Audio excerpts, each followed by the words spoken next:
from suffering from the whenever they separate from happiness that frees themselves, then the rest remain in attachment and aversion. May all manifestation beings on the sky have happiness and causes of happiness. May they be liberated from suffering and the causes of suffering. May they never be separated from the happiness and freedom of cloud. May the rest economically free from attachment and aversion. May all manifestation beings on the sky have happiness and causes of happiness. May they be liberated from suffering and the causes of suffering. May they never be separated from the happiness and freedom of cloud. May they must be free from attachment and aversion. Thank you. Yes. May all manifestation means the one L is missing, isn't it? Yeah. Please turn the wheel, John. Okay. Yeah, that's okay. Yeah. Please return the wheel of the Dharma of the greater, lesser common vehicles. In accordance with the position, the capacity of the sentient beings.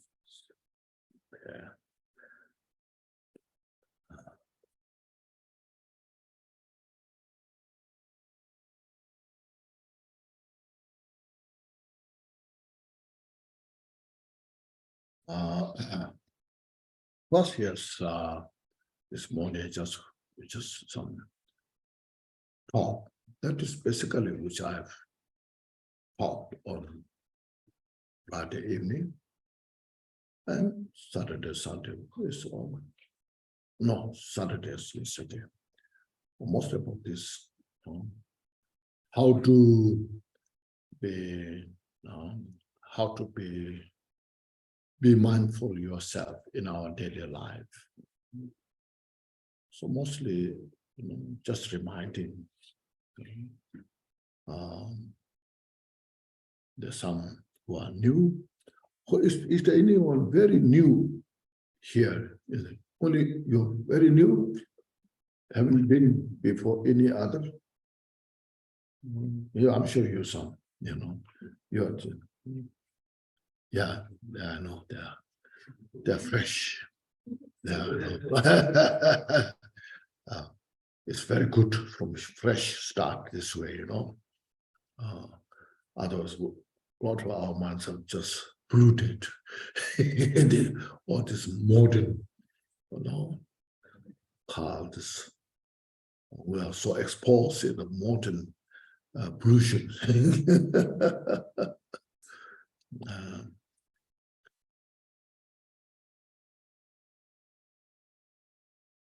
Basically, see, as we have discussed last for a few days, all about that. Just women, we talk different way, but basically that's idea. As I made, you see, how to approach to experience peace and happiness. That is the two ways that we can understand. One from the external way, which are now in the world. Everybody is their interest or their goal. They go through that, and that's their like how to be happy from business point of view.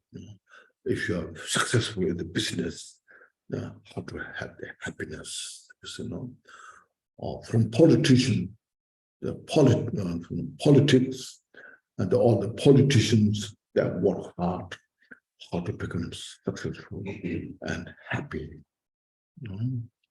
And then from the internet science, internet technologies, be very inventive, invent a lot of things, and then become successful and how to have happiness, So that kind of all this modern 21st century, so much emphasis on this. So for some extent, yeah, we need those.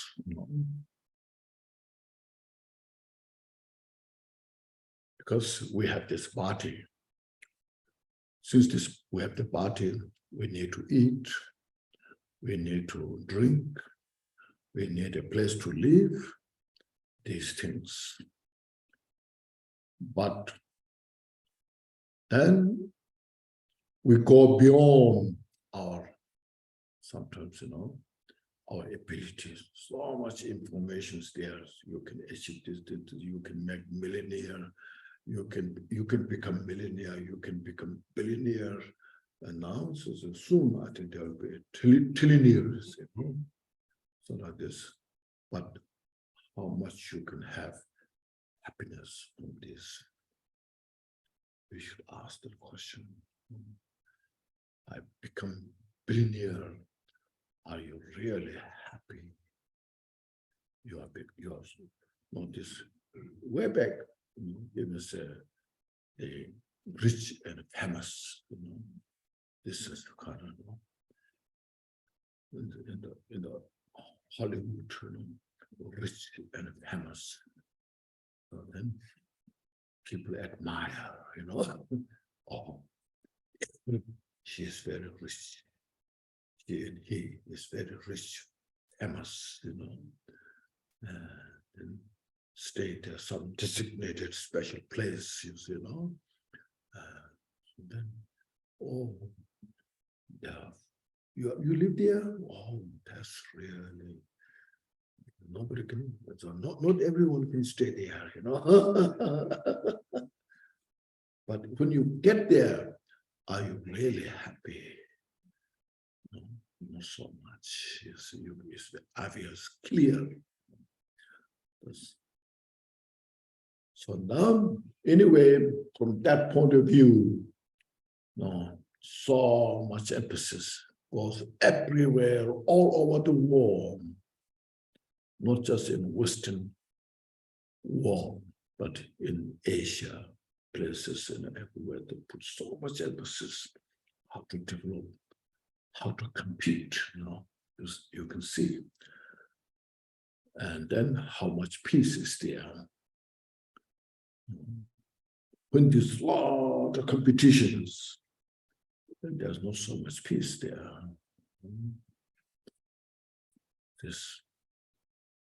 Now you can see the inner peace, happiness, see, the mental journey, see how important the mind is.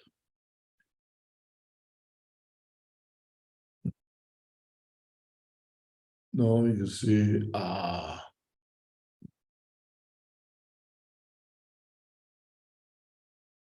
when you first say,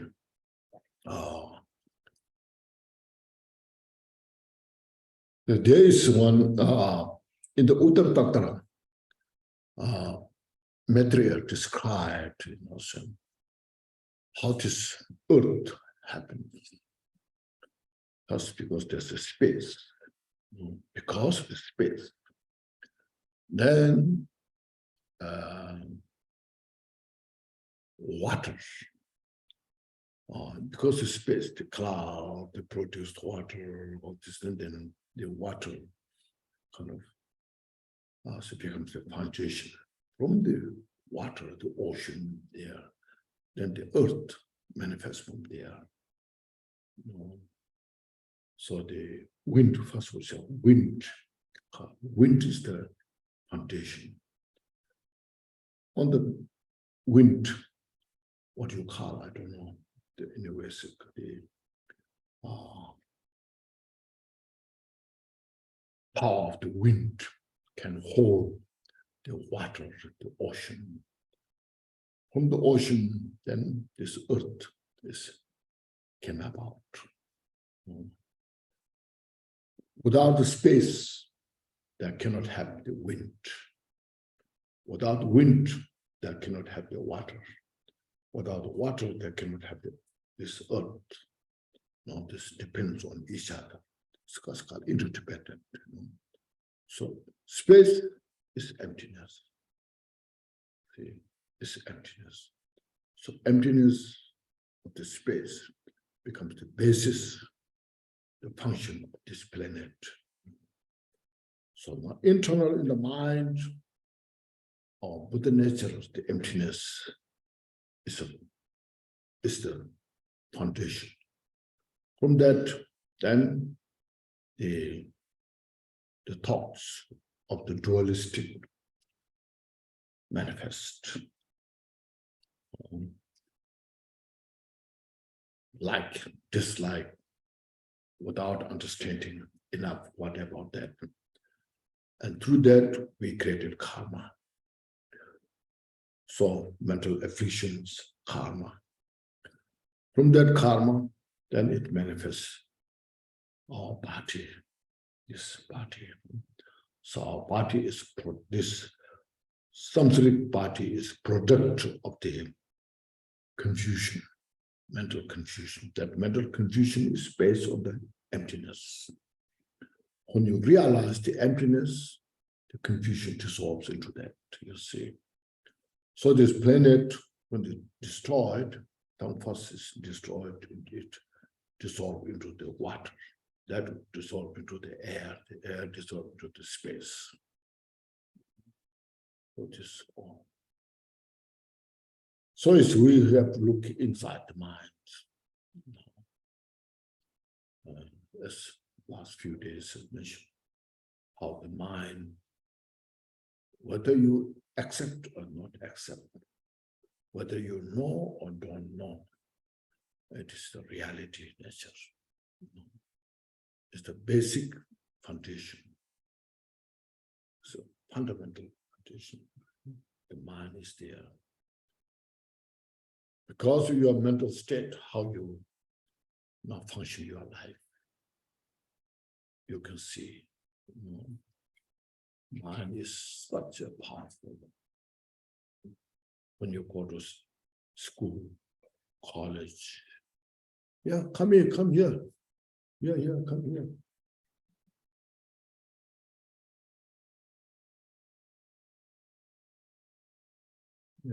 Yeah. So you see, when you go to college, when you're in the university, when your mind is calm, peaceful, you can study really good, get a good grade, and successful, you see. Don't too much expose outside. Bring your life yourself. See. It's all in your life. When we expose ourselves too much outside, then cannot concentrate. You cannot read all the papers.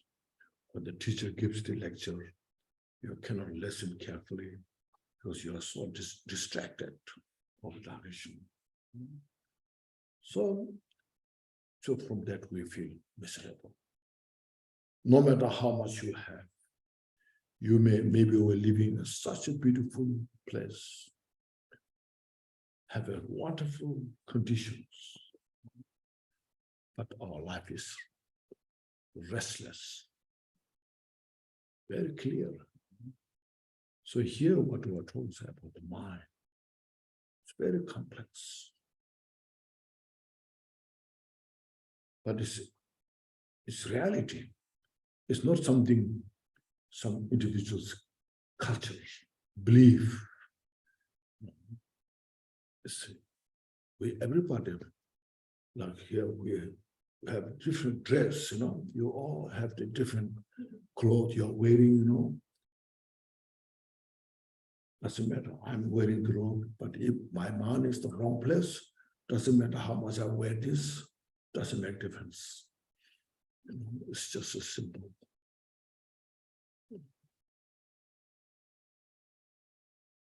So here, what Buddha is teaching us how to,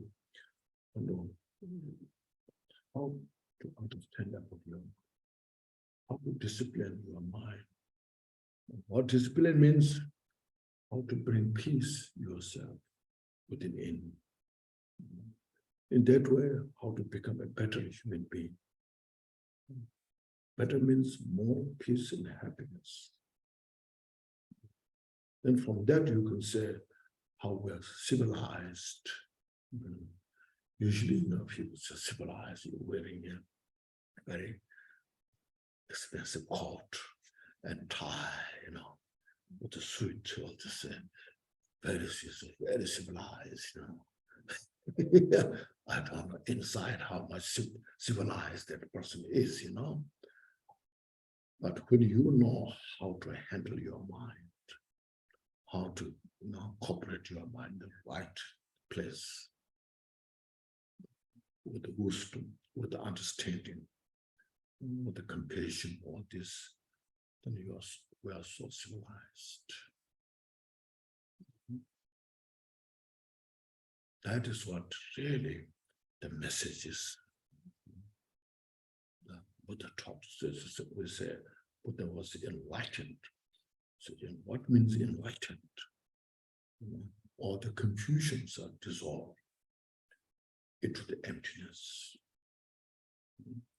From that, then all the wisdom manifests. While having that great wisdom, then the compassion. Compassion is the nature of every sentient being, as yesterday mentioned. Everyone has a sense of compassion, more or less. Even small insects. When when the mother gives the birth of her offspring, she cares that out of love, out of compassion. Nobody taught her about that. The small insect, the fish, nobody taught you should take care of your offspring, Nobody taught the bird to take care of her eggs. But as soon as when she lays the egg, and she just takes care, even risk of her life. She's ready to risk her life to protect her offspring. There is this kind of innate quality, nature, expresses. When the sun is there, the light is just there.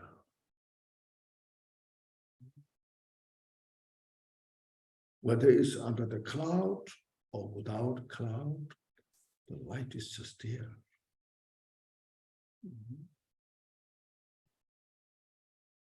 So that's the natural the quality that is, which is the innate. That's what it's called the natural, the effulgent,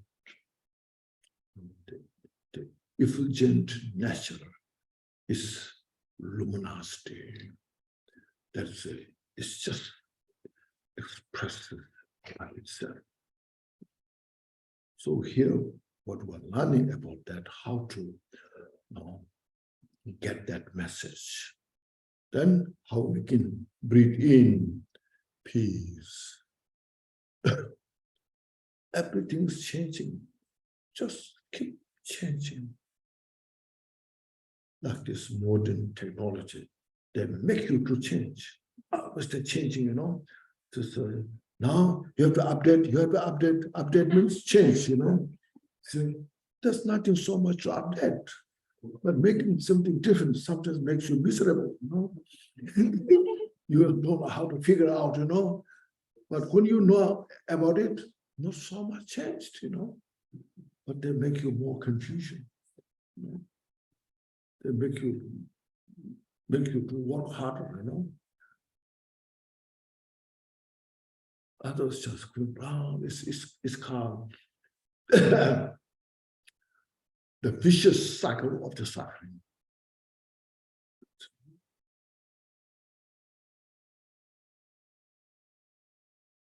Makes you busier, like this. So look at these things.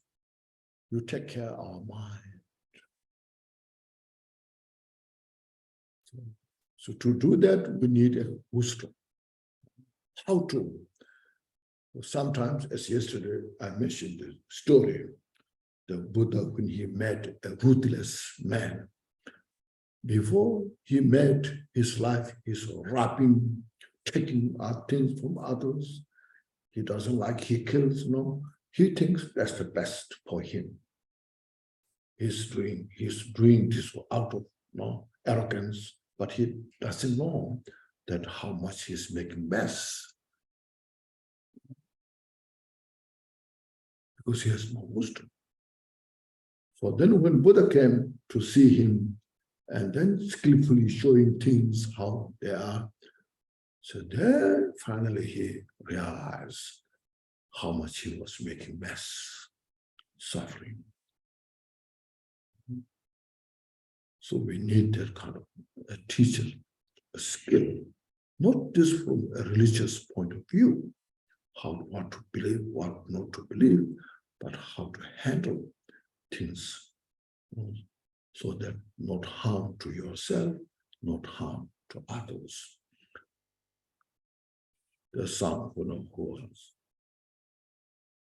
anxious others, people, and they think they're powerful, and they think this way should be done to be successful yourself. But at the end, nobody wins, only suffering. Create suffering to yourself, creating suffering for others. So look from within in through these wisdoms of the Buddha. Then build courage. Then you say at the end, how to achieve fearlessness is important. Then there's nothing to fear. Nothing to fear, not out of arrogance, not out of stupid, but out of wisdom, out of compassion.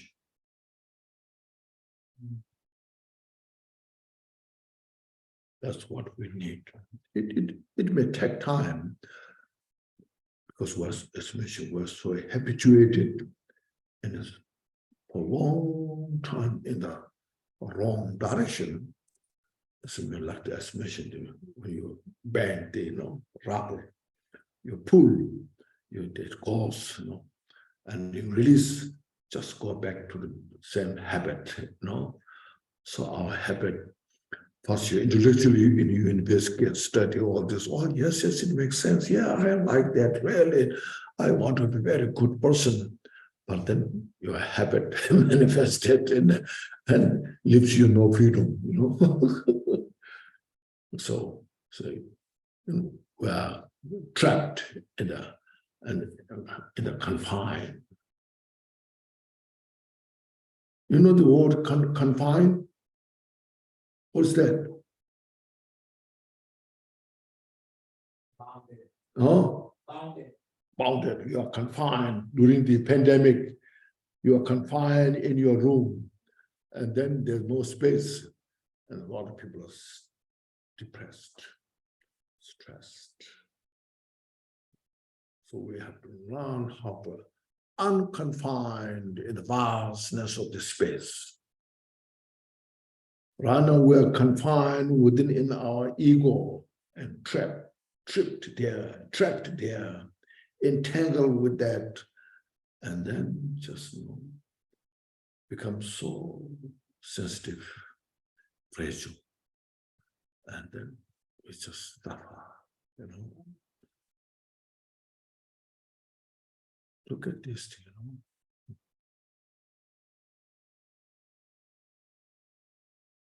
Just we need to release this where we're trapped.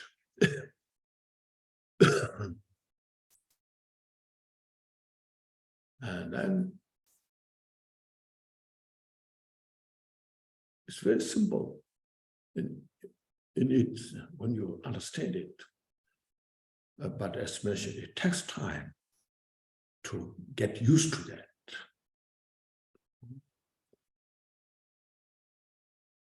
So space, you see, no? You go, here you say this, the space, this is the space of the United States. And then there's a space of Europe, European space, Asian space. We can have all this label, the space where you are. But in the space, there's no difference. The space in the United States and space in Asia, no difference. 4 elements here in the United States and 4 elements in the European, Africa, and Asia, no difference. So, that's the reality nature. You can see. And the food we eat, basically same, rice, wheat, it grows everywhere. Potato.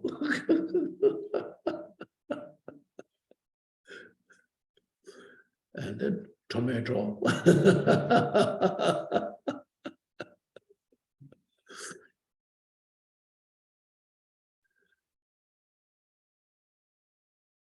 So the rice is a staple food everywhere, and the wheat.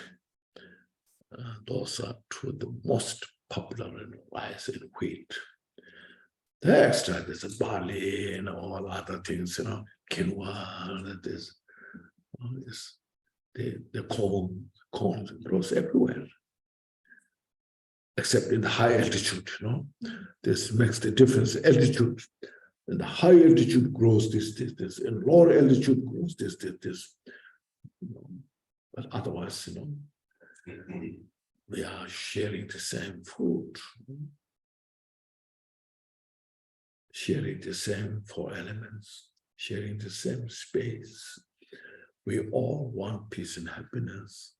Nobody wants the suffering. Where we don't want suffering, we're creating suffering,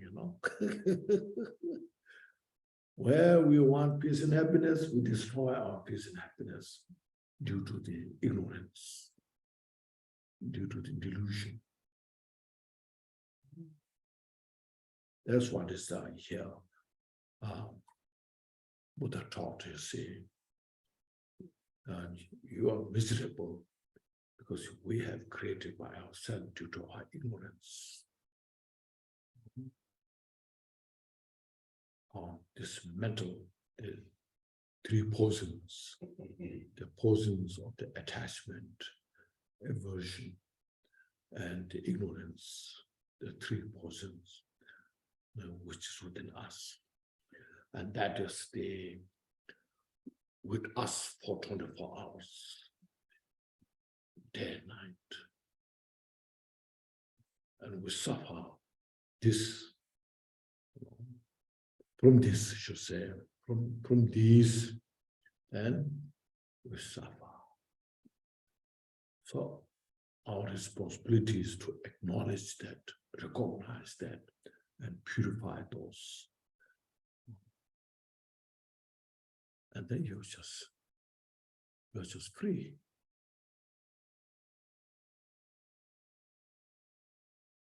So that's why happiness is in your palm.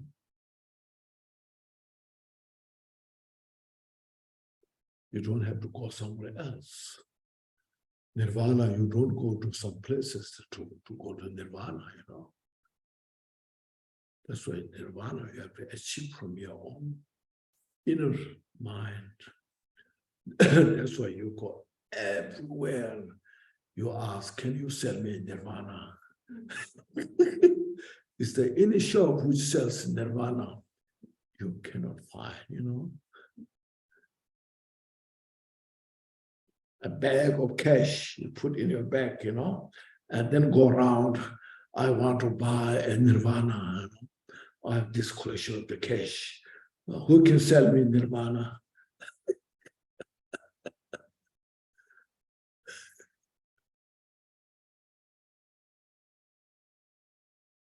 So it's within us. Nobody can throw you in the hell realm except ourselves.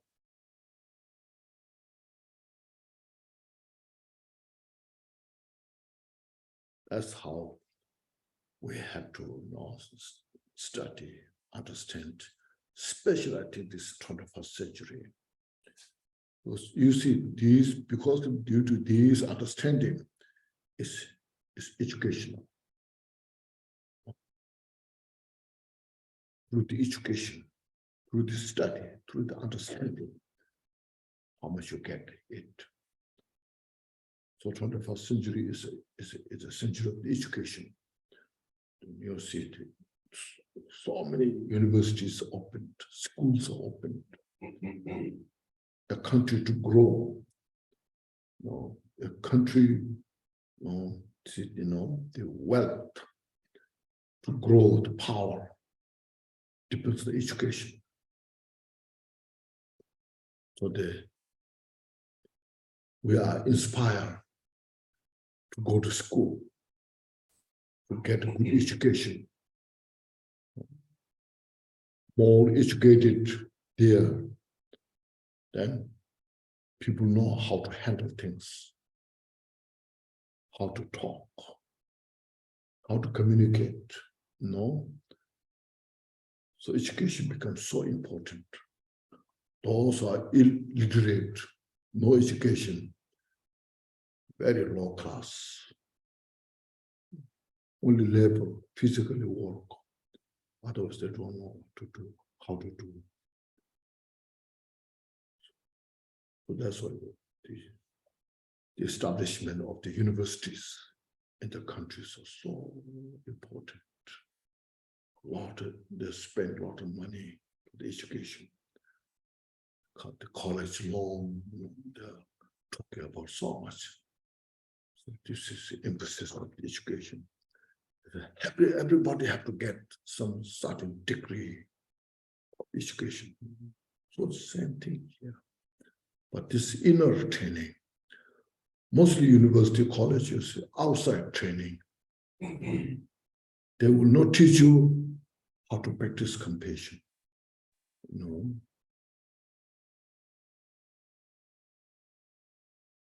They will not teach you to look inside your mind, but to look outside. And our focus is all outside. That's why you cannot sit on. That's why you have to look at your home. Sometimes you invite your friend. Shall we have a cup of coffee in such store? Should meet and have a cup of coffee? I said, oh yes, that's a good idea. Then you go to the shop, you order a cup of coffee, and then you sit side by side and you don't talk.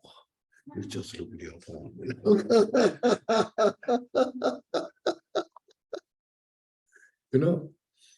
And then other friends who are just looking for really to have some good conversation, then he was waiting there, And after some time, maybe if he's upset, he will not drink the coffee, leave,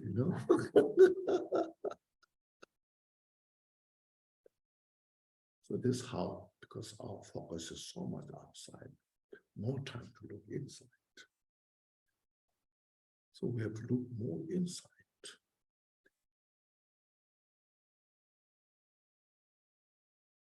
In your whole day, you look inside, and you look at on this smartphone, you go. At the end of the day, I spend all my life, a whole day in the phone. Now, how much I got? Nothing special. But there's something feeling. There's some kind of addiction. You are so addicted. You should know, look, maybe I'm something missing there. I like what kind of information is there. So just keep watching, looking. And as I mentioned yesterday, there's so many now informations. Like you can look at the Facebook, it has a completely something there, so much there. And then tutors, and there's what do you call it? YouTubes, all there, so much there. And then media, news, so much there. There's so many channels, you can open all those.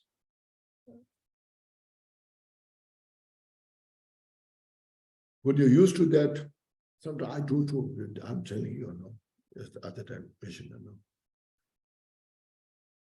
something you're so kind of interested. What's news? What's their news? What is new news? What is new news, But sometimes you are in a place, there's no news you can watch for like a month. When you come back, you don't miss anything. Really, Last year, year before, if you know the place Kalachi in Nepal, in the mountain, yes, where Venerable was invited. We have some retreatants. So I was asked to come there to give a teaching. So there's nothing. Okay, even though there's some few solar electricity, but no regular electricity. There's no internet. There's no news, no radio, nothing. And I was there for 2 months there. So relaxed. Really, I felt really so relaxed. Before I give teaching, I open the text, refresh, Then after that, for 3 hours, I give talk and come back and then read for next day's teaching. And there's nothing, just sit there, relax, After I said, no, when I come back to Kathmandu for 2 months, I missed nothing. It was so pleasant.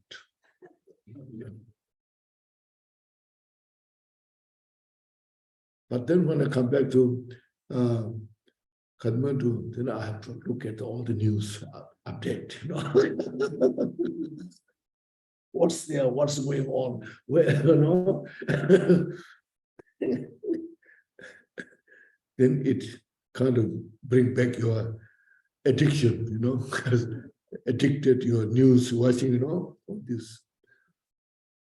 So this I say, really.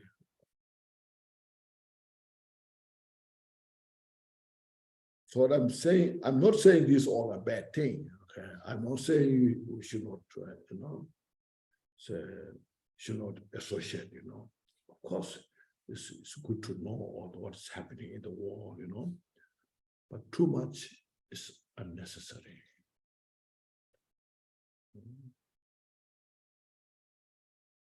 So you focus your mind, relax,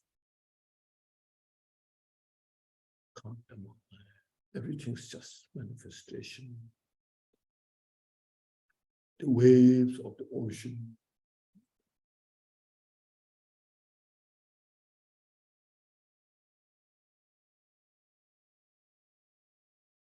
When there's ocean, then the wave, sometimes strong wave, sometimes less small, but just there.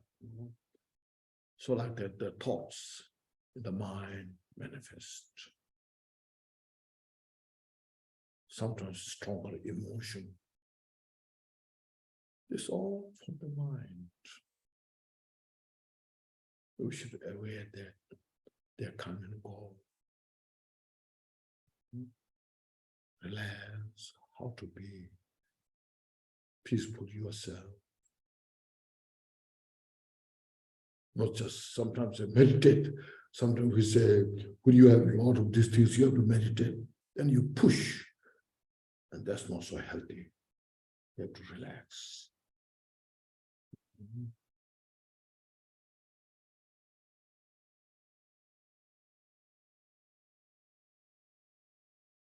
You should bring a handful of water in your hand.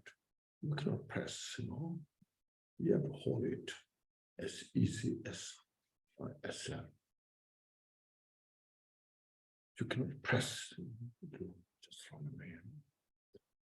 So relax that, meditate in that way. Mindfulness, basically it's called mindfulness. Be mindful. When you are distracted, bring back the mindful. So this will help also for the dementia. The dementia or Alzheimer's disease, what happens due to this all distraction, too much distraction. So people forget so easily. Sometimes mentally traumatized. You go through long mental stress. And that causes you to Alzheimer's.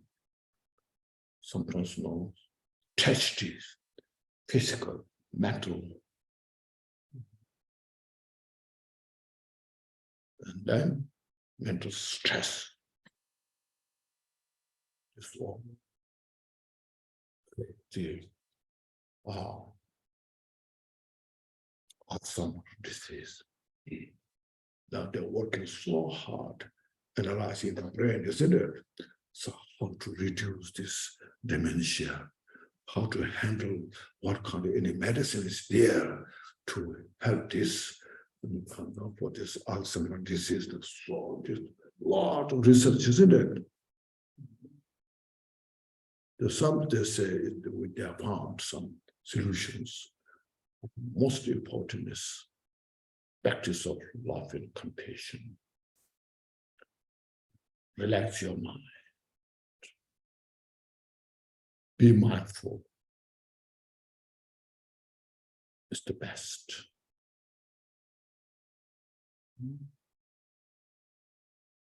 Slow down your speed of the life. When the life is so speedy, then your mind cannot catch up. While doing this, you have to do this. While you are catching up this, you have to catch up. You have to. Then there's so many. What to? Which one should be doing? So a lot of more stress. I'm sure you have found that some people have 3-4 phones. They have, isn't it? The whole this and then they put on the table. It's open this, they open that, they open that, and it rings this and they ring this and hello.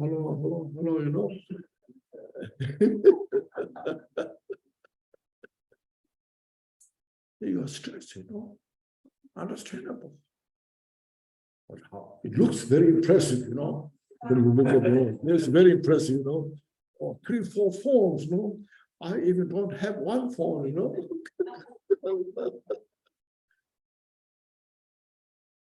Very powerful persons are you just maybe like that you just look at, but in actual, see, at the end, you find it's not so healthy. That person is very easily stressed.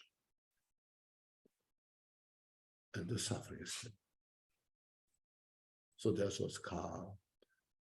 Now, we're looking for peace and happiness, we're destroying that as if it were an enemy. We desire for free from suffering, but we chase the suffering. This is all the something. We are in that nature.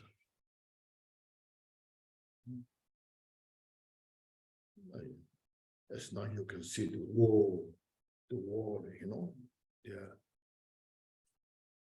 both sides are suffering. I want to win.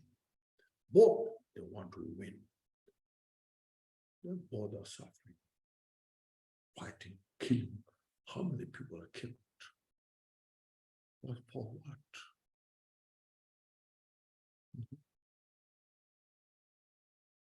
Benefit, you see. Only suffering. If you live friendly, support each other, what we can do for you. We need this help from you. So they're very friendly. Just this, and like in a neighbor, when you have a neighbor, share, say hello, good morning, you know.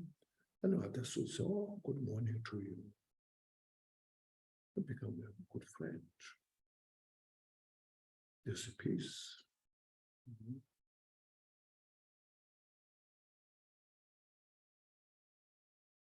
But this is how to live. We start our Dharma practice this way. For that, then look at the suffering, you know, nature of the suffering of the samsara. Well, we need to practice now this loving kindness, compassion, Bodhichitta. Well, we need to practice the emptiness, selflessness, nature. See, you know, we are born, no, we're aging. When you age, physically incapable, so much you can't run as you used to, you can't do exercise as you used to, you can't eat as you used to. When you're young, you can eat anything. Now when you get old, say you should not eat this, should not eat this, and there's a lot of restrictions. This is the vision. Proscription. There are a lot of proscriptions, you know. You see. Then when you get sick, suffering. So we have to depend on the doctors, the health system, what we have. There are so many others don't have any health system. In the old time, even now in some places, they age in them, they get old in their house, they get sick in their house, and they die in the house. Now we are so designed in a developed country, there's so much health system is built, you know, then they are called healthy care and what you call, there are so many things, retirements, you know, so how expensive they are, how much stress is there. Basically, no matter how much you have, we die at it. If you live 100 years, 120, 30 years, we die. You know? So for this, we need these teachings. Inner, how to build inner strength, you see. When you have such kind of meditation in your mind, Bodhichitta built first a loving kindness, love to everybody, including your enemies. People hate you. Practice and build the strength, that's called strength of the mind. When the mind is built strength in that way, love and compassion, then for enlightenment, Buddhahood, mind become powerful. See, all these negative thoughts, the poisons, the posing of the mental afflictions, they disappear slowly, slowly. They exist nowhere, but exist when we have them.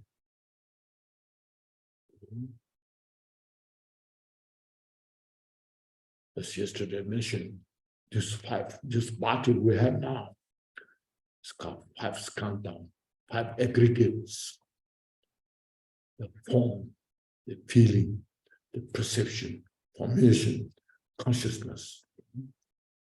When you divide this, look at the skin. What's underneath skin? Then flesh, ligaments. Then what? You see, bone. Then what? Marrow. Then what? All the dust particles, we say.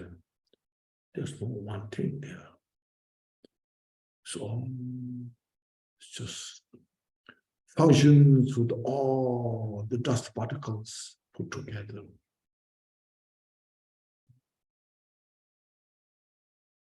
And then we, this whole, is this our whole, this my whole, it's your whole. Then we are totally, our whole awareness is occupied with this, or to make this. And then look at how, so I'm not saying bad things, but how we're confused. When you divide these all pieces, you don't find one permanent thing to cherish. But we cherish so much, isn't it? How much we go through the suffering of this body. This yesterday mentioned. Look at your closet. How many clothes you have to make you beautiful? Wear something special clothes, How many shoes you have? Look at you. Walking shoes and what else? All this just to make this life very kind of attractive, beautiful. And someone says, "Oh, your shoes are so good." I like your shoes, They say, "Oh, that's too bad."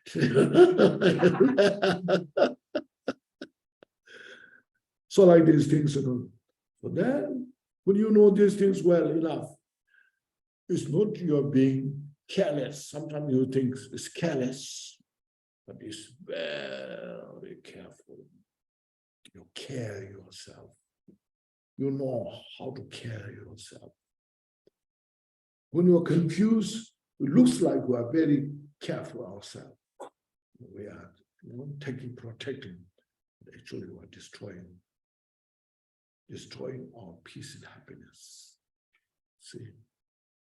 Destroying our peace and happiness through this way. So we just starting to practice this thing. It makes sense? Now, if you have any questions, please ask. If I'm talking nonsense, and just say, no. It's just tell me, I'll be very happy. I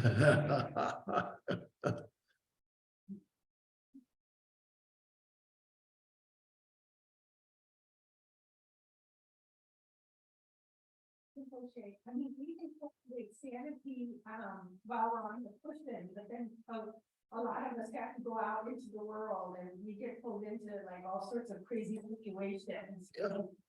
So how in the world can we keep ourselves, maintain our sanity at work, with all the demands and things like that This is you work, you have to work in your world, and be mindful as we discuss, man, be mindful on this, be skillful, and you do things right, and especially keep your mind in the right place. Then when you know how to keep your mind in the right place, I think people around you will appreciate. You see,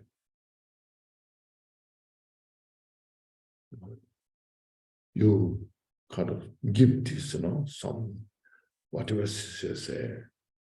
I think this is the way to do things, give right suggestions, how to help, how to harmonize, give those wisdom, skills, good suggestions, and people will appreciate.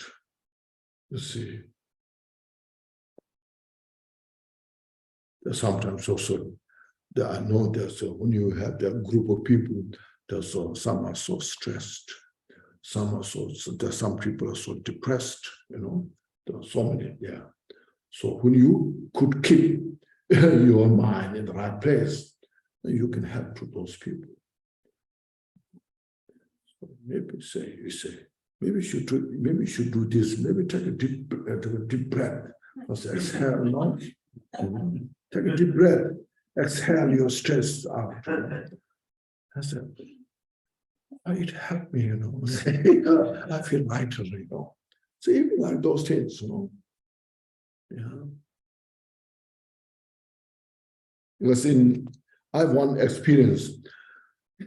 In 2003, I was not feeling well. So I went to India. I stayed with my brother for a few months. But in the morning, I walked. Just that time, there was no so much space to walk. So only to the road, for the cars. So in the morning, there are not many cars there. So I walked. So there's a young man, he was walking, he's jogging, I was not jogging, just walking. He was jogging, a young man. Every time when I meet, I smile at him, because he was not smiling. To keep jogging, But whether he responds or not, I just keep smiling, And he passed through. After a few weeks, then he started smiling, And I said, oh, it just changes, Yeah.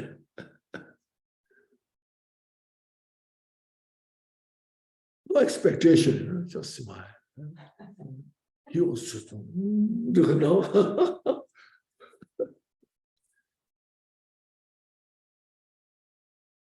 So this kind of thing is cost, as I mentioned, it costs nothing. When you smile, it costs nothing. But it's your freedom. And it makes a space. People feel peaceful. So this start from this very simple thing. Not some big from all, some big miracle powers, to change things. Sometimes we are talking so much miracle powers, This teacher has such a miracle power, will help you to get rid of all those, problems. That maybe, but practically what we this time, we don't have those. Only in the history we have a lot, but we don't have now. So through this learning, these teachings, practicing loving kindness, compassion, I think the practice of loving kindness is such a miracle power. Compassion is such a miracle power. First, it will give us, ourselves, the practitioner, get all the benefit. As soon as when you have practiced this loving kindness, it brings the peace. Now, in our practice, we have all the mother session beings, especially those enemies who hate us, so that there's individuals who hate you, who dislike you for no reason, something. Then you just make that person have peace and happiness. Instead of feeling bad about that person. So you just give me a problem, so I hate you, Instead of that, so that person who hates you, may that person have all the peace and happiness. And that's the most powerful miracle.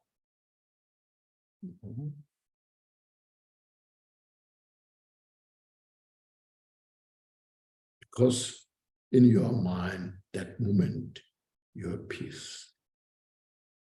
That's how you create peace, you see.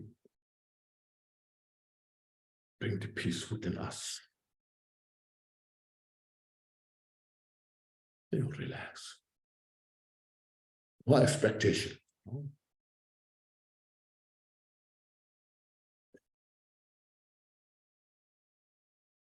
Yes. Can I achieve and attain enlightenment and Buddhahood and still live the samsaric life? Of course, not samsaric life. What that means, you see, is called, Buddhahood is called non-abiding. You know that? Neither samsara nor nirvana. Okay. Buddha seeing everybody still now from Dharmakaya. This is maybe some people are difficult to understand that, From the enlightened mind, then Buddha sees every sentient beings. Not something like nirvana, no. So going to nirvana, then cease to exist. That's called arhat. Have you heard of arhat nirvana? Arhat nirvana is something that you achieve that and you cease to exist. It's beyond samsara. But Buddha is not that kind of resting. Well, no, watching all the sentient beings, but not affected samsaric life, not affected by samsaric affliction. So Buddha is with us, okay, but not affected like us. We're affected by confusion, mental afflictions. That's why we're suffering sometimes. And maybe some of you may be not suffering, who knows? I cannot judge, Maybe some of you are somewhere, maybe I'm just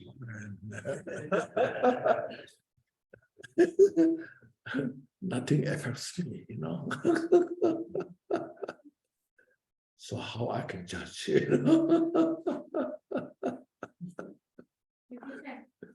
What do you recommend to people that have depression? What do you recommend, or what do you say to practitioners that have depression? Depressed, yes. Or suicidal, they need medication. Yeah, then you just have to help them. Whatever possibilities there. Okay. There's no one thing, this is the one way, Every individual needs a different kind of way, method to help. So that's why we need to practice enough ourselves first. Get benefit ourselves. We get the benefit ourselves, establish. And then when you are well established, then you can see individuals who needs what kind of method that you can use, a different way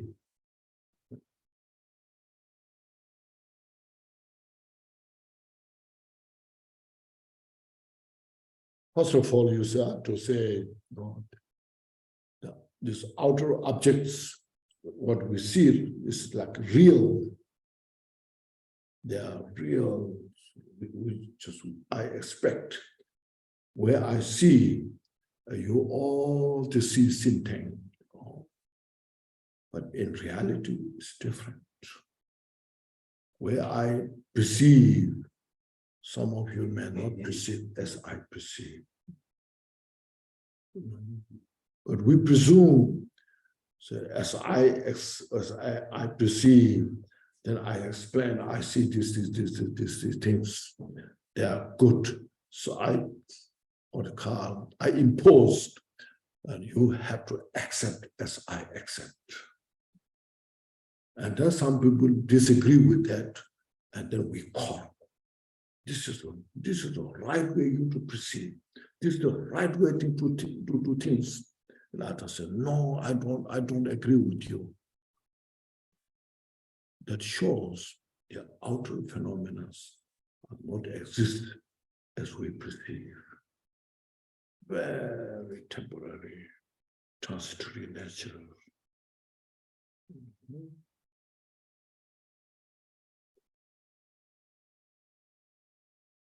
So much. This is your understanding how the mind is important, how to take care of the mind. Some people, they make the wall different color, so I like this wall with this way color. This, you explain where you like it, you explain so well. And other person says, I don't like that color so much, because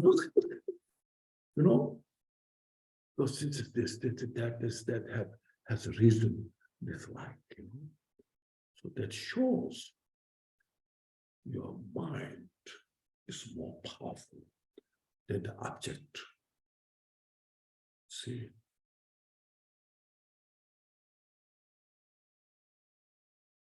So that's what I said, protect care of ourselves. Like in your dream, there was one a young lady. She wants to have a child. And one evening she dreamed.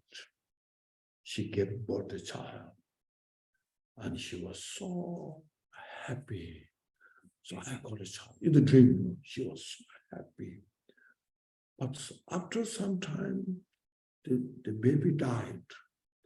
And she felt so sad, crying, When she woke up, even her pillow is wet. And I said, what? In the dream, she gave birth to a child. She was so happy. And soon after that, the baby died. She was so sad. So both experiencing the real. But when you wake up, child was not born. When child was not born, there's nothing to die. And she said, everything's like a dream. I wanted a child so much, but then child dies. She's realized her desire to have a child is just a dream. Nothing is real. So life is like that. Our life is just a dream. Sometimes you're so happy, and sometimes you're so sad. It's like a dream.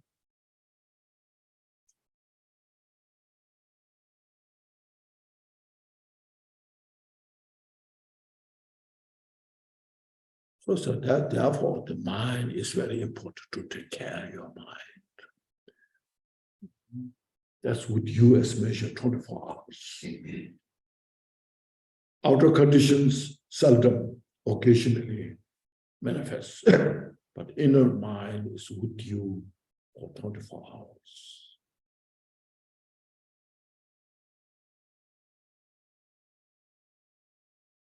So to take care of the mind, you see, avoid 10 non-virtues. Look at those in the text. What are the 10 non-virtues? Avoid those. It doesn't contradict any belief system. Educated, uneducated, rich or poor. So avoid 10 non-virtues and practice the 10 virtues. It's universal. Then you take care of your mind. What the love, compassion, and see everything's like a dream, vision. Everything's like illusory nature. So we take care of these flowers, so beautiful, so fresh, different color there, so fresh. But after a few days, then you throw in the trash. See, it's like a dream. It's illusory nature. When it's fresh, it's so important because we're designed that way, our mind. When it fades, then it's not important. But if you're taught somebody, fresh is not that important, but when the flowers fade, so it's very important if you're taught that way. We have to take care of the flower when it's fading, There's it's all what you are habituated. What's designed, in the world. Keep changing. Look at the what do you call it? The cloth designing. They're showing what you call it, wearing the clothes and then they're demonstrating different fashion show. You see, every time there's a term different. Sometimes very, very silly things become so important. Because they designed that way. I said, this is very important, they told you. And you say, oh, yes, then you wear that, some people wearing very fluffy,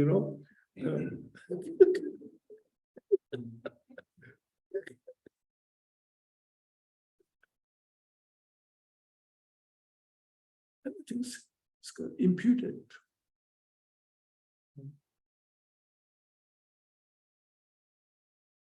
That's something like this.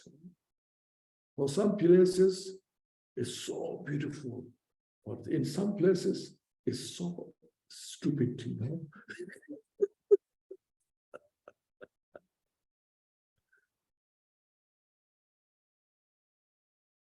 That shows, as mentioned, the outside. This all phenomena, outer phenomena are just changing. Nothing real. But we perceive as real. And since we perceive as real, this is design, it's beautiful. You are so attached to that. If this is not beautiful, you have the aversion on that. And through the aversion, attachment, we entangle that and we suffer from there. So if you realize everything's like a dream, everything's like an illusion nature, then you just relax. And you don't miss anything. See? Just appreciate, rejoice yourself.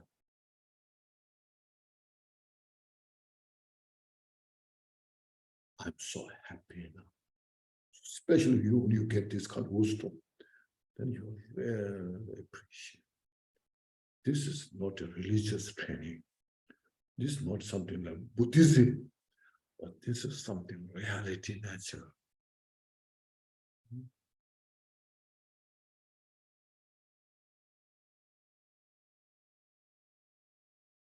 Yeah, a cup of tea met there, and then there are 10 people they're experiencing that cup of tea. Some people say, oh, so delicious. I like this tea so much. You know, some people say, oh, it is not so good for me. Now I have the, what we call that, caffeine, you know, I cannot drink the caffeine. Some people say, I need it is stronger than this, you know, this is too thin, you know. So a cup of tea, the 10 people will experience totally differently. According to their health, according to their mind, all these things, you know. If it is real, should be good for everybody or not good for everybody. But that's not the case. So we cannot agree. So therefore, there's a lot of disagreement is there because of the individual's perception. So that's why you should look at yourself. Do you understand? Oh, yes, I understand. We all have a different state of the mind. I agree what you feel. So you agree that person's disagreement, you know.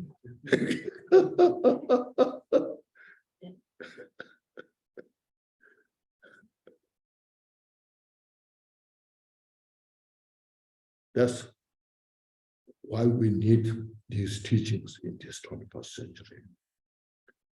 We need all the different people who are depressed. As I mentioned, now there are a lot of people are depressed and mental problems. Really, you know, so we need this kind of teachings. In the society, we need this kind of share this. You know, we can be very good service for the humanity, for the country.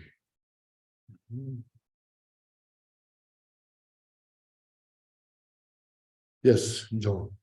I want to say, years ago, I learned the Drikung Kagyu. Yes. Yes. Which is magnificent Bodhichitta is the supreme protection. That's right. And when I first heard that, I thought, what does it mean? Yes, exactly. How does it work, you know? That's right. But over the years, I've observed it. And there have been times when I've seen situations and I thought, it's true. Yeah. And especially, you know, first I learned it from observing lamas like yourself. Yeah. And all the see how you deal with just regular lamas in life. Yeah. And I started to think, this is really true. Yeah. And it's really a wonderful thing that if you develop your compassion, your bodhichitta, and it does protect you in life. It protects you from the negative things. Exactly. That's the best protection. We try to know how to get protection from, you know, some Dhamma protector deities or from some special protector, maybe like a Mahakala, you know, so they will protect you. But actually your loving kindness, compassion, bodhicitta are the best protector. That's what it's called. Dharma is protector. Yeah, it is, you know, it is. So when you bring in, and then you feel so grateful.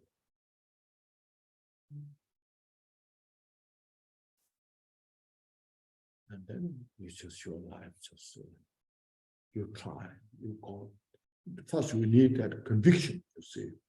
Once you have the conviction of this, then you make effort to exercise, you know, step by step, and you get the benefit. And at the end, you totally appreciate yourself. Oh, in my life, something that I've done good for myself.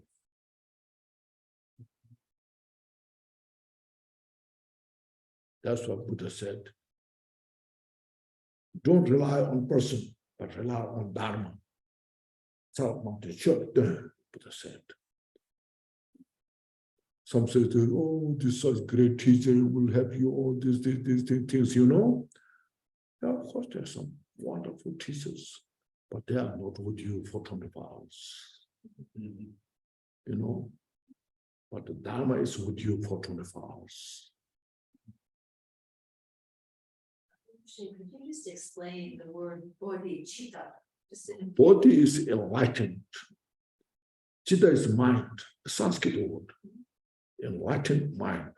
The enlightened mind, there's a ground enlightened mind, the path enlightened mind, the fruit enlightened mind. The ground enlightenment, we have the Buddha nature. Buddha nature, that's our ground enlightened mind. Then we cultivate that. What cultivation means? So then on the basis of loving kindness, compassion, we need those as a condition. Like to grow a rice in the field, we need 4 elements, Without 4 elements, rice cannot grow, or wheat cannot grow, So we need loving kindness, compassion as such a primary, contributory cause. It's called primary cause and a contributory cause. Okay. This bodhicitta is your primary cause that we have. Okay. Now to cultivate that, we need contributory cause, loving kindness, compassion. On the basis of that, then you desire to attain enlightenment. With that aspiration bodhicitta, and then how to achieve that? As yesterday mentioned, the action bodhicitta. Put the action to grow that aspiration bodhicitta. This is called the path bodhicitta. Okay, path bodhicitta. And you practice that all the way. All this as mentioned, adventitious obscuration. You know that? What means adventitious? Adventitious. What's that? It finds a way. Huh? It finds a way. Adventitious. Yeah, adventitious is temporary. Okay. This adventitiously manifested, temporarily manifested. These words are very important. You look at what he said. Can you read that? The Oxford Dictionary says it's an adjective meaning happening as a result of an external factor or chance rather than design or inherent nature. Yes. Coming from outside, not native. It doesn't matter outside, inside. It's called all the mental obscurations, the 3 poisons, that's called adventitious obscuration. They are not permanent. It's not permanent, it's temporary. Okay.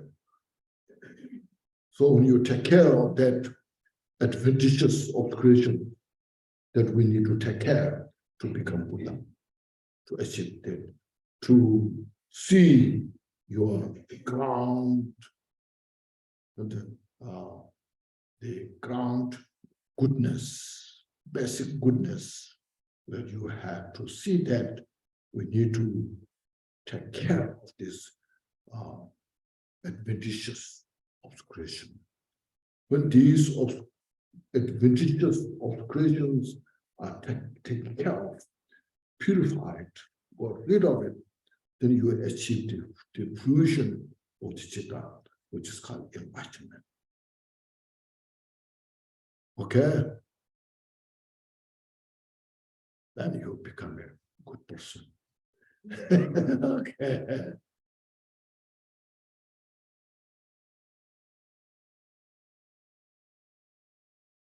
You need a short break? Yeah, make a short break. Yes. Then we come back, then we make a short Guru Yoga for your practice.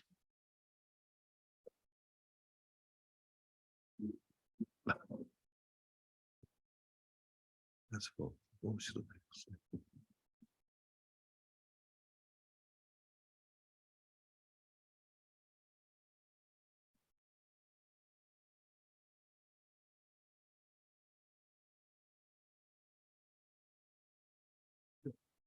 Claro.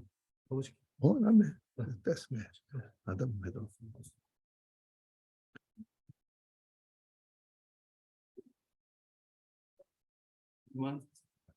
I don't know, it's okay.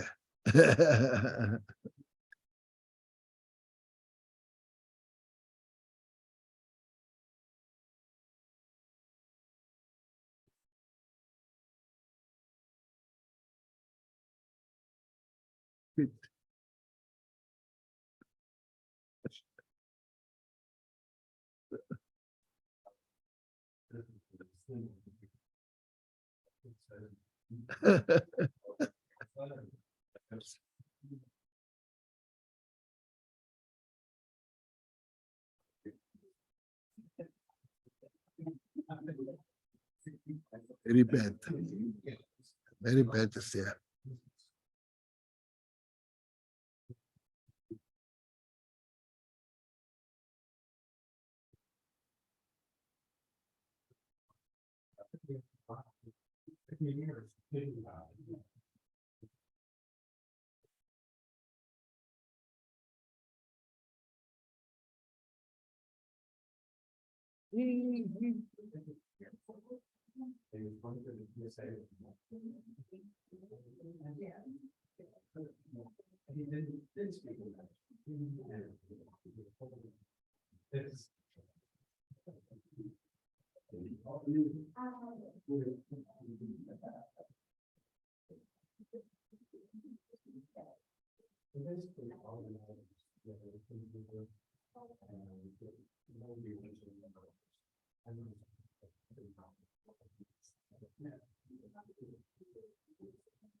Bodhichitta to sound good at all times, and people would just take it.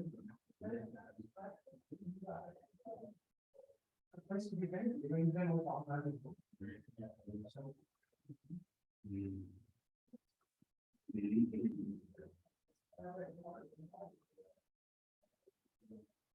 And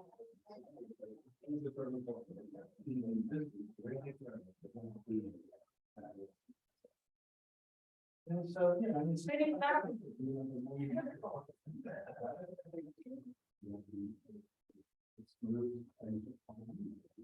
Yeah, I think we need to put up in here, like,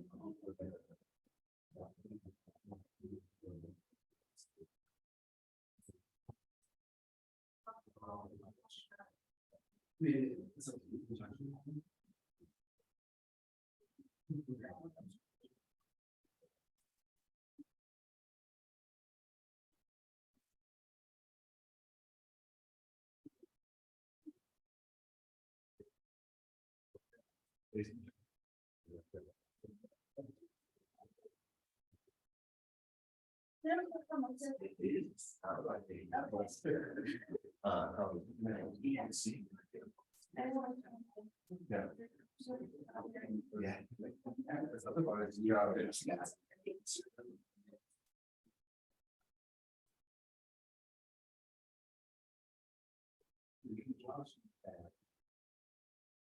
Yeah, yeah, and that's. That's when I think it's probably something.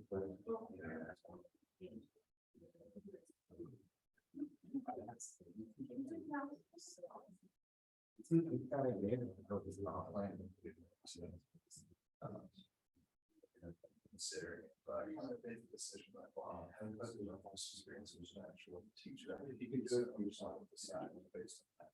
Because you can sometimes it can be that one actually, you know, sweet thing is that I don't know.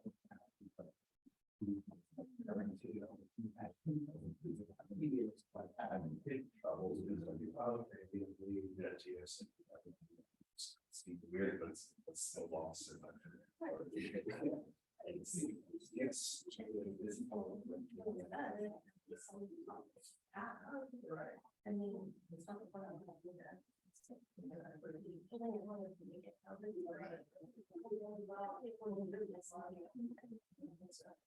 So, yeah, so.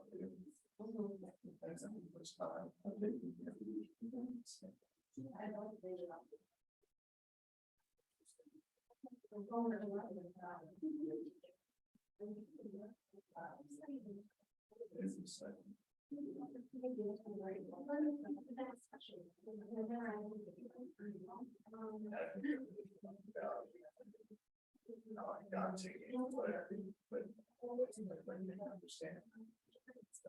But he's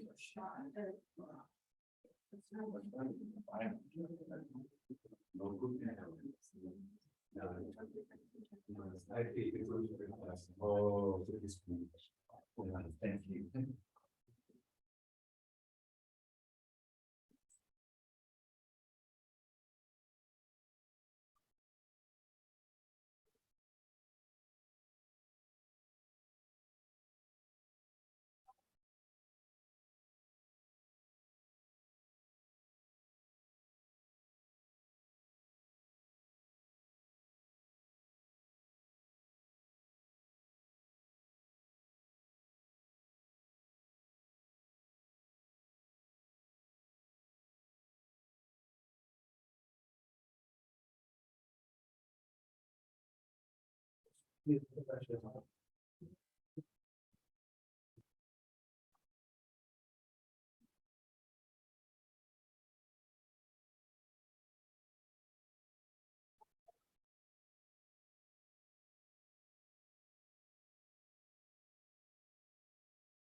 Bless you.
You need something number.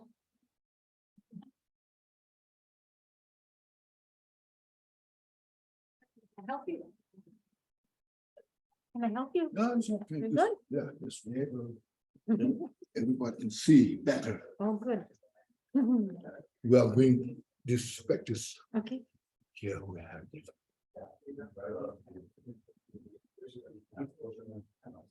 做钟是吧？哦，他们都做钟啊。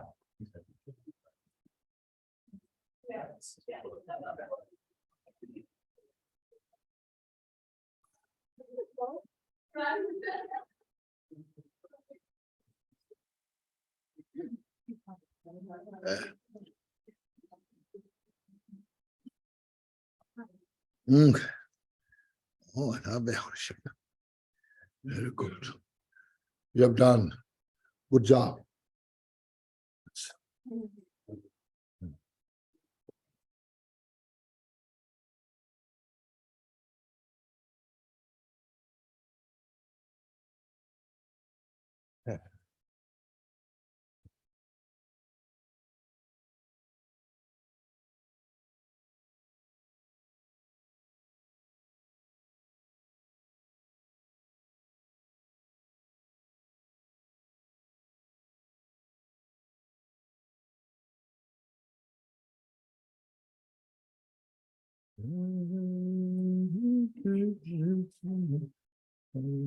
Paul?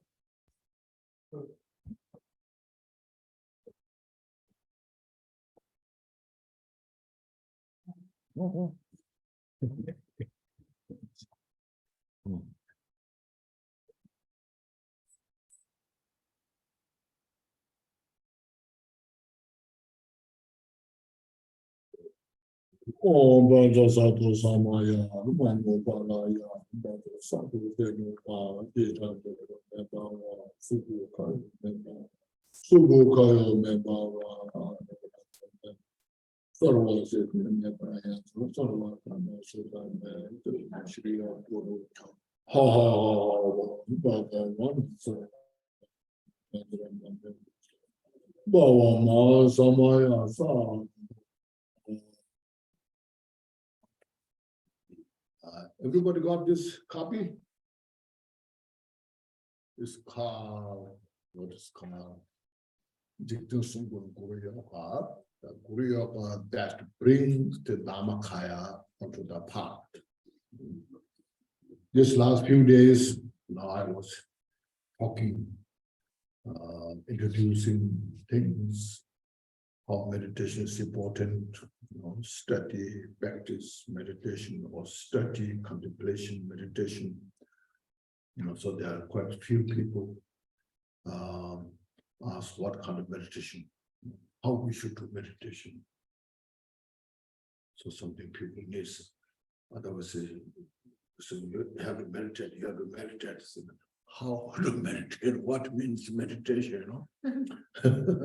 So here we have a very nice, concise meditation practice, chanting mantras and focusing on this here. It's called here. Here's just black and white picture, and here's a color picture that helps you for your practice.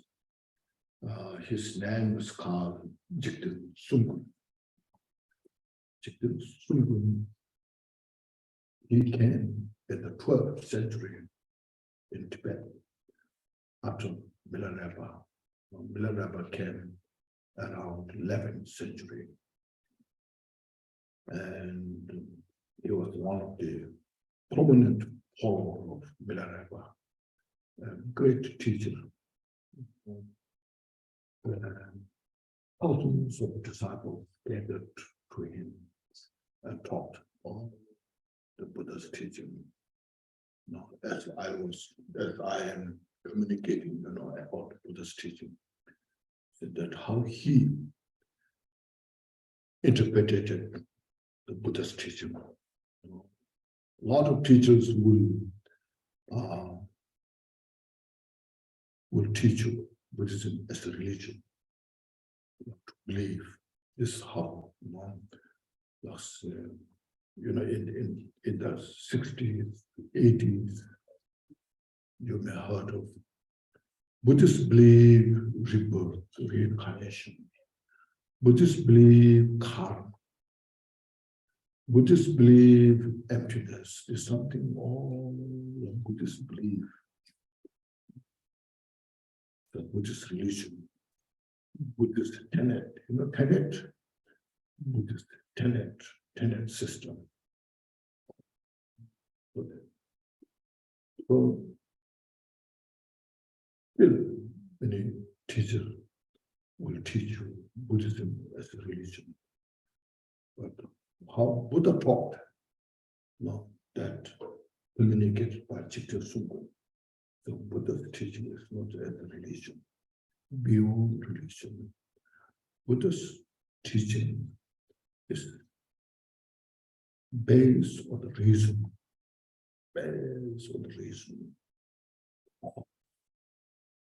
Look at the cause, and then the result will manifest. Look at the result, and then you understand the cause. Buddha practiced for countless eons, creating the cause until he attained Buddhahood. So on the basis of that, then he taught these all teachings, not as something Buddha invented. It's not invention, not invented. Rather, how everything functions. While in the samsara, people are suffering. Why? Nobody wants suffering, but still they are suffering. Why? So this is what we're talking about. How to get it? It's universal. Most people.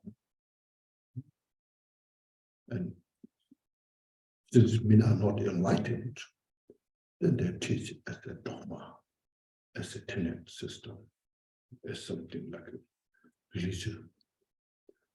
So where Buddha taught is taught.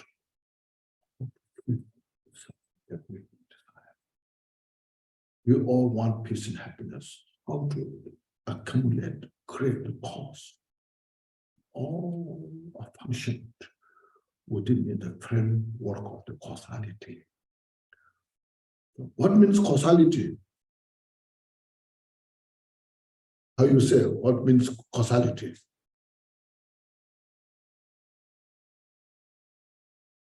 Thing that makes what happened next. The reason something happens is the cause. Yeah.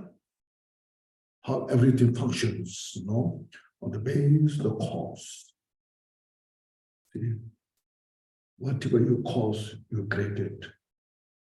Then nobody can say, ignore that. See, it's just because you create a cause. Like when you plant the seed of the poison will grow. No matter how you expect, I hope from this medicine will grow. I pray day and night, from this medicine will grow.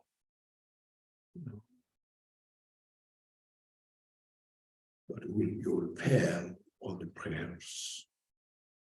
Because you planted the poison will grow. No matter how powerful individuals come here, no, I want to transmute the poison into medicine. Cannot. Poison is poison. Medicine is medicine. So if you want medicine, you should know how to plant the medicine. If you don't want poison, you should know not to plant the poison.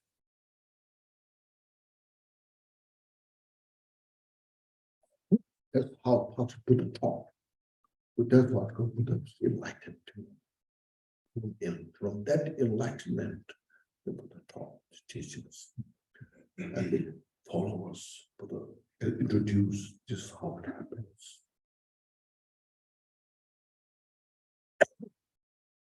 So that kind of enlightened Buddha taught that enlightenment nature of the causality that directly communicated by Jigten Sumgon. So then he had, as mentioned, hundreds of thousands of the disciples. One time, with a group of disciples walking on the road, on the grassland, a vulture was flying in the sky, and Jigten Sumgon spoke one word. The vulture understood and landed on the ground, meditating, That made such great effect. The word of mouth went round everywhere. Let's go to see the Lama who taught the meditation to the vulture. So that time there was no TV, no newspaper, but word of mouth went round everywhere. So that's how so many came. And at the time, the horse was galloping, and he said something. The horse stopped there. So he could communicate with the animals. He understands all the languages of the sentient beings. That's like Minerva, communicate with the dog and the deer.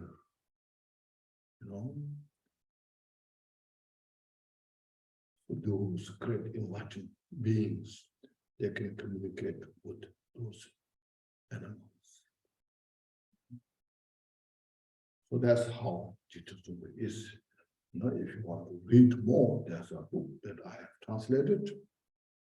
One small booklet, a collection of his life stories, short written. Calling the Lama from afar. If anybody has that book. And then there's one book is called Great Kagyu Master. And there, other life stories and including his, so you can read those. So this is just a short introduction. So this is a very profound meditation. It's very concise. I'll read and then make a short explanation. First is Guru Yoga. And Guru is a teacher. Yoga is the practice. Unite, is actually unite your mind and the Buddha's mind. Guru Yoga, one in nature, in Tibet, Lama, Buddha. Nature is the total enlightened nature. And Jur is to unite. To unite your mind with the Buddha's mind. So Guru Yoga, it is. And that brings the Dharmakaya, the ultimate Buddha, Dharmakaya. On the path, then you bring that, then you practice it on the everyday life. On the path means everyday life, you practice this. Then it's I just read the first 2 lines is the refuge. So VajraPub Lama, the VajraPub Guru, embodiment of the 3 jewels. The 3 jewels are Buddha, Dharma, Sangha. So that VajraPub, the Jigten Sumgon, is the embodiment of Buddha, Dharma, Sangha. Okay, combined all the 3 jewels. And that I take refuge in you and will until I attain. I take refuge until I become Buddha. Until I, just as I mentioned before, the Bodhichitta, the ground Bodhichitta, the path Bodhichitta, the fruition, until I achieve the fruition of the enlightened mind. I take refuge. So means taking refuge in the enlightened one. In the samsara, we take refuge with our mental delusion. We take refuge to the attachment. We take refuge to aversion and ignorance. And therefore, we can't get out of this suffering. So here, we're taking refuge to the enlightened mind. Then, saying, our enlightened mind. This is the enlightened mind. Sentient beings, now here says, sentient beings of confused projection, suffering. I generate mindset for enlightenment in order to establish you all in the non-abiding state. So I do this practice for all the sentient beings who are suffering. You have anybody has a napkin?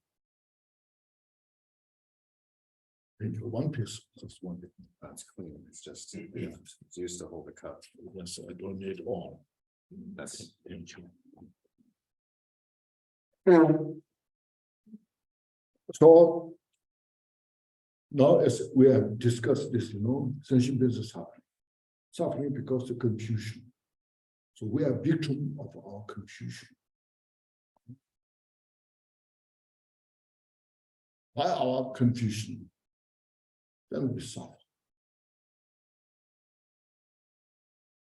That's like this body as a measurement, this body. We're so attached to this. And we suffer from this. How to protect,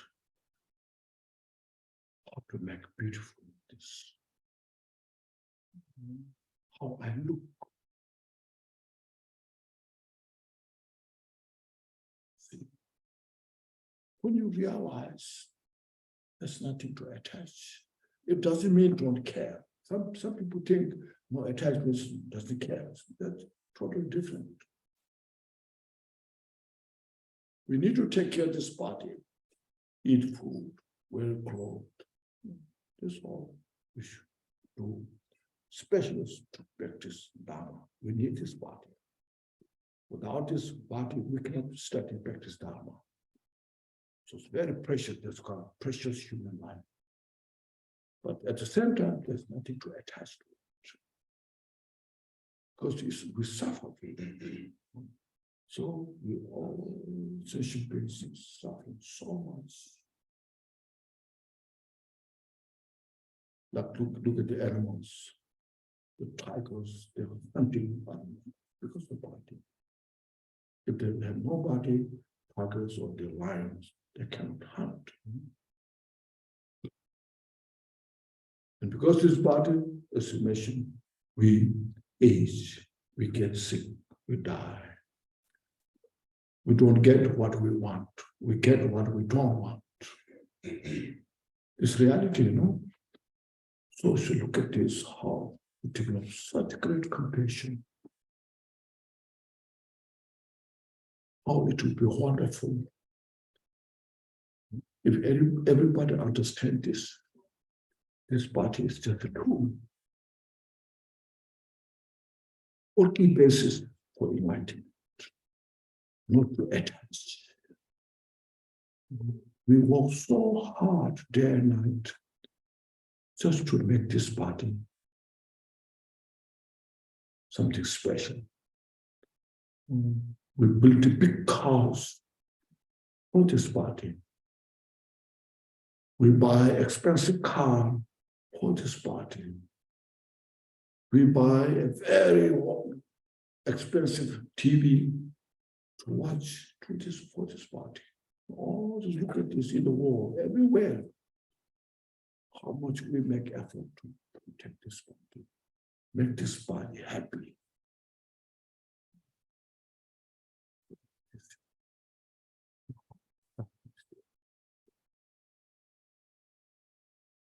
We use this body as a foundation to work for the enlightenment. To develop such a great love and compassion to all sentient beings and generate enlightened mind, Bodhichitta. For this, to help all sentient beings, I will practice this teaching. Make sense? That. Yeah. To establish you all in the non-abiding state, as mentioned, non-abiding state, Buddhahood, enlightenment, to benefit all sentient beings, not just for me, only myself, but for all. Me, just one individual. Not so much. Sentient beings, countless. So sentient beings are more important than one individual. So, but one person will help all sentient beings. What is such a marvelous thought? Most precious. A source of peace has such great courage. It's called indomitable courage. Invincible courage. Built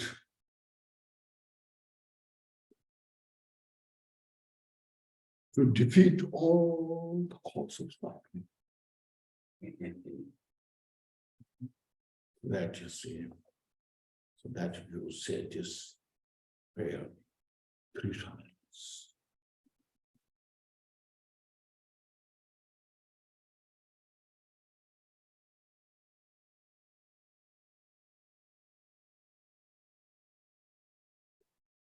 And next, since it's very short, so establishing the visualization.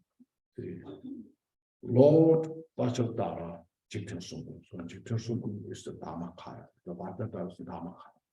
Total, in his own life, study, practice, achieved the Buddhahood. When he was 35, he attained Buddhahood. He said, no. When he was 35, then he attained enlightenment. Within a few days, he said, I realized the interdependent, enlightened state. So who realized the interdependent means enlightened. I revealed the treasure of the Vajrayana teachings. Now there's no post-meditation, just only in the equipoise state or the enlightened state. So as he said, I think now I am enlightened. So from there, then he taught as a mission, so many disciples gathered.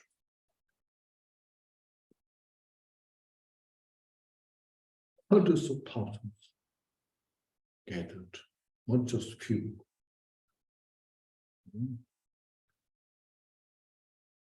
So that Lord Vajradhara Jigten Sumgon, who sits on a seat of the 10 strength. 10 strength is the 10, what's called knowing. There's a 10 quality of the Buddha. It's in a way, it's a 10 strength and 4 fearlessnesses and 18 unmixed dharmas qualities. This is the absolute qualities of the Buddha.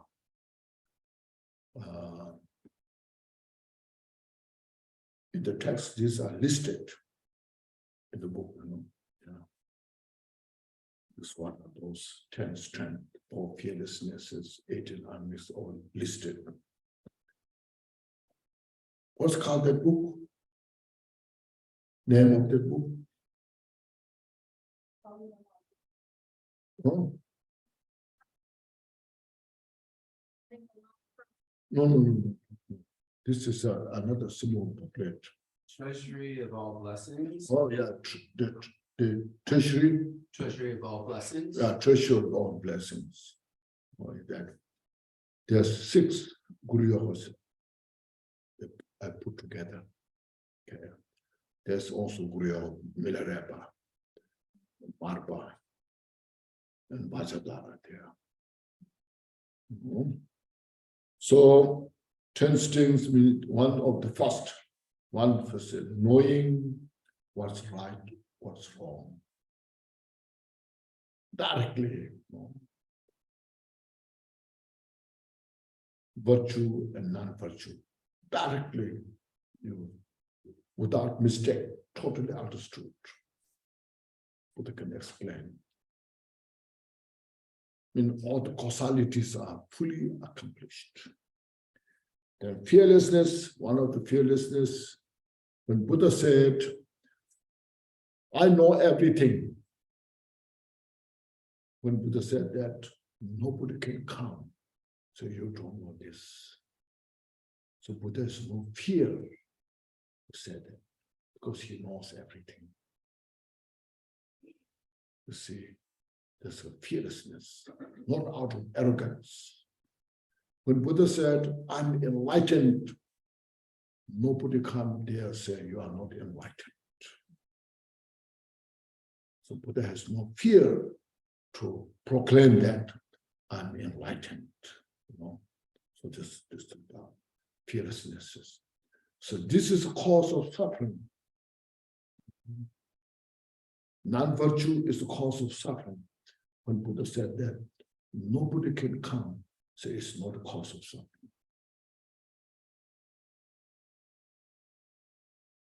So then 18 unmixed means nobody can equal. There's no one who's equal to the Buddha. So there are 18 qualities. So what Jigten Sumgon's embodiment of these qualities, there are 32, 32 branches of the enlightened quality. So he's the embodiment of that. He sits on means he's the embodiment of these all excellent qualities. Okay.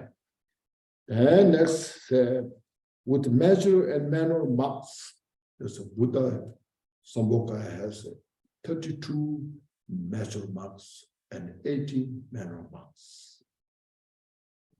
That is a measure and manner marks of love, compassion, and bodhicitta, radiating the light of the radiating the rays of light, for expressing this all excellent qualities to all the sentient beings.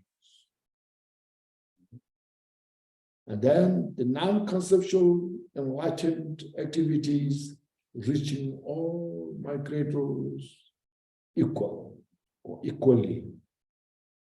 As Buddha's activities is manifesting to all the sentient beings without conceptual toughness, without effort.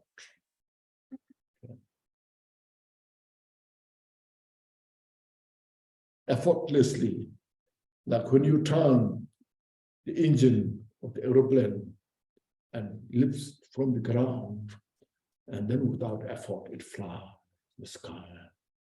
The pilot has no need to effort, isn't it? Once you turn on the engine and then flies like that, because Buddha perfected all the excellent qualities. Because of that, all the activities manifest without effort.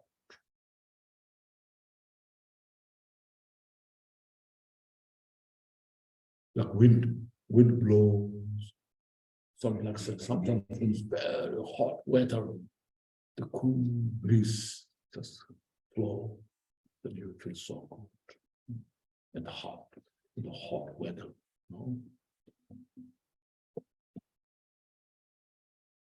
So that's first. You look at the Jigten Sumgon in front of you, above in the space, sitting on the lotus, lotus, on the lotus sun disk, yellow, then moon disk. Okay. The elaborated thrones, but you forget it almost too much, but you just on the lotus, then a sun disk, and on the moon disk is sitting on slave. Now when you visualize not something substantial, or not something like a drawing pictures or statue, but rather alive, fresh, gazing to all the sentient beings out of wisdom and compassion, inseparable of the no appearance and emptiness, like a rainbow, not something substantial. Visualize that. Then you chant this. This mantra is very short. There's sometimes a very long mantra. So I just made it. I just wrote the short one. Rana Shiri Sarva Siddhi Hum. Sometimes we have Rana Shiri Mahamudra Siddhi Phala Hum. But in the Sarva Siddhi Hum, they are complete.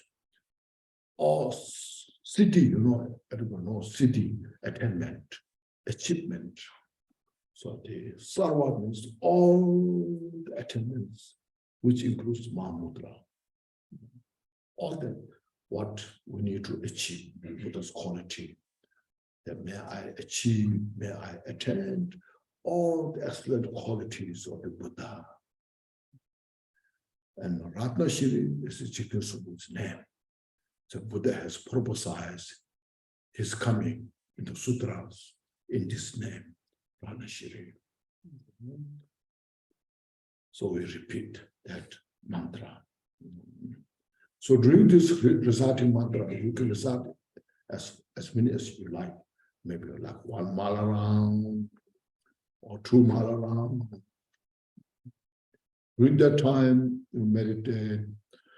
From Jigten Sumgon's light radiate, light of wisdom, compassion, healing radiate to all the sentient beings in the 6 realms, including yourself. First purify the outer universe, and then purify all the sentient beings suffering. That everyone is breathing peace, happiness. All their mental afflictions dissolve into emptiness. They are experiencing the enlightened qualities, and you should appreciate ritual. This is the practice of your Bodhichitta. Okay. Everyone is breathing peace, including those individuals who don't like you. You should feel so happy. Also suffering mentally, anger, hatred, they are all those dissolved into emptiness. I'm so happy. That brings the peace in your mind for all other sentient beings. That you meditate on that. Then next, they're saying, it's expressing the qualities here now. You are the Buddhas, Nakakula Pradipa. This Nakakula Pradipa was a historical Buddha. Countless eons, countless eons that Buddha appeared. There's a lot of history about that Buddha. So Jigten Sumgon was rebirth of that Buddha as well. Not only that, and he said, Devankara. That's also the previous Buddha, Devankara. So Jigten Sumgon was rebirth of all those Buddhas of the past. Then future Buddha, Maitreya, say, Maitreya of the future Buddha. So Jigten Sumgon was embodiment of that Buddha. And Shakyamuni of the present, our historical Buddha Shakyamuni. So Jigten Sumgon was embodiment of these Buddhas of the past, future and present. Okay. And not only that, the reincarnation of Nagarjuna, the great philosopher, everybody appreciates Nagarjuna, who revitalized Buddha's teaching in the world. He lived for 600 years. All the Mahayana, Vajrayana teachings are brought on this land by Nagarjuna. And then he said, the peerless Brahmashri, you who are this, Lord Jigten Sumgon, I supplicate you.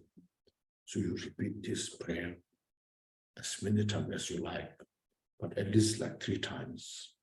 You can say many times you like, And after that, after these all practices, your mind calm, peaceful, relaxing, then you receive all the blessings here now. See, light rays emanate from the Lamas, many Jigten Sumgon's body, speech, and mind, and dissolve into my 4 places. See, thereby purifying the 4 obscurations, destroying the 4 empowerment, and planting the seed of the 4 kayas. So first is receiving the 4 empowerment. It's the essence of Vajrayana practice. So when you chant this in your rest, then from Jigten Sumgon, say the Buddha, enlightened nature, from his forehead, white light white light emanate. That white light represents the perfection of the Buddha's wisdom body, dissolved into your forehead and pervades your entire body. All our physical bodies, negative karma, sickness, whatever we have physically, all purified. And your body transformed into Jigten Sumgon. It's good. Then from Jigten Sumgon's throat, a red light emanates. The red light represents the speech, wisdom speech of all the Buddhas. Dissolved at your throat, pervades your entire body. Meditate at that time, whatever negative karmas I have created are fully purified. All things is just like an echo. And all the words are just an echo. We don't realize there's something real. That's an echo. When you go to the mountain, rocky mountain, you go there, and you shout. Way, how did the mountain rocky mountain will shout back to you? Way, how? And you say, oh, you're so good. And you will shout back, you're so good. and you say, you're clumsy, lazy, and she will shout back to you, you're clumsy, lousy. Everything's an echo. You see. When you meet your friends, and oh, you look so good, wonderful, and I'm so happy to meet you. And your friends say, oh, you also look good, and I'm so happy to see you, you know. Yeah. And then you show your face, little, angry face. You are a little lousy, they say, you are true, you know. It's an echo, see. All the substance is an echo, you know, when you communicate this. All that's just an echo.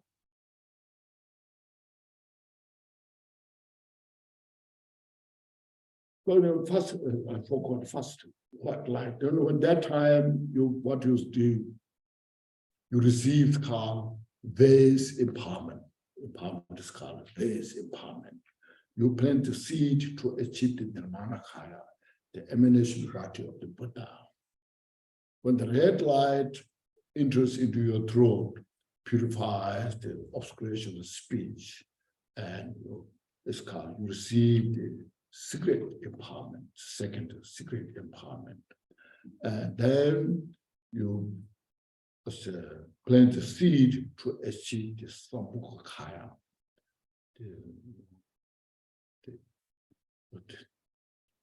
And third, from Jigten Sumgon's heart level, the blue light, sky blue light, very dark, fresh, profound, that represents the mind of all the Buddhas, dissolve into your heart level. That time you meditate, all mental obscurations are purified. All the mental poisons are fully dissolved into emptiness.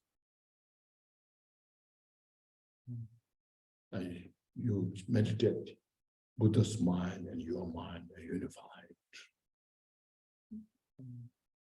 That's called, you receive the third empowerment, it's called wisdom empowerment. Plant the seed to achieve the Dhammakaya. Then fourth, from Jigten Sumgon's navel level, yellow light manifests, dissolve at your navel. All the subtle obscurations, the duality of the body, speech, mind are fully purified. And it's called, receive the fourth empowerment.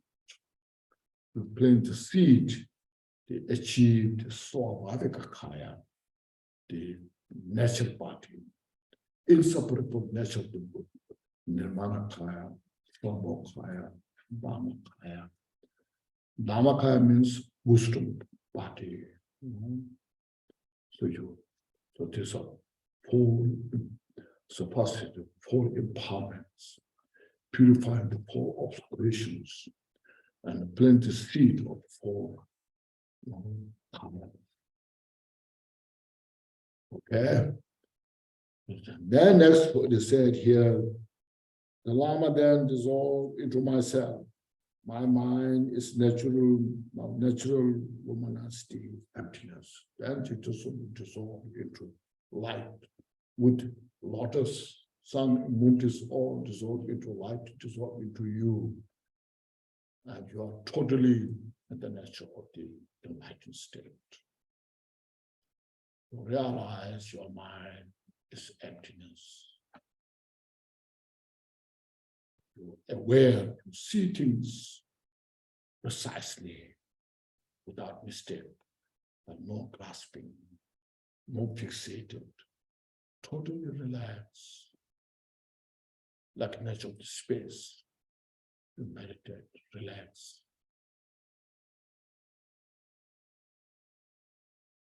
Without effort, without expectation. As it is, it's calm. You realize that. And this is how, through this step by step, how you achieve enlightenment. First, you received empowerment this way. I explained this way. It's calm. How you receive the empowerment. Then you practice the path empowerment. Then you follow step by step. Every day you practice. Because it doesn't mean you are enlightened there. No. But you know what enlightenment is about. It's called carrying the what is said here. Guru Yoga that brings the Dharmakaya onto the path to see. Now you carry that into the path. You practice this, reflect. There you, if you like, you can meditate as long as you like. If you have time, then say you can chant the mantra also as many as you like. You can also supplicate the prayers as many as you like. And then meditate there as long as you like. If you rush, then you see, you can say this prayer 3 times and then say the mantra maybe 21 times or this and receive the empowerment, rest there, maybe 5-10 minutes, and then you say the dedication, you're done. So it may take about 15-20 minutes. So you see, then next I should read the dedication prayers. After relaxing there as long as you like, then you see, through both the innate virtue and the virtues accumulated, and the 3 times means past, present, future, all the virtues, by all the samsara and nirvana, samsaric sentient beings, and nirvana, Buddha, Bodhisattva, Charabhaka, so forth. All the virtues that you bring together into your mind with the Bodhichitta. Then you dedicate this way. May I and all sentient beings feeling space not left out. Realize the co-emergent ultimate realities. That's Mahamudra. Co-emerge. Co-emergent means co-emerge means all your thoughts are nothing but empty. As soon as really thoughts manifest in the mind, the nature itself is empty. You don't have to make it empty, but you have to realize how the nature is emptiness. You see. So cutting the dualistic thought, non-duality nature. See? Because they come from nowhere, it exists nowhere, and they dissolve to nowhere. But in our mind, we're grasping. When there comes aversion,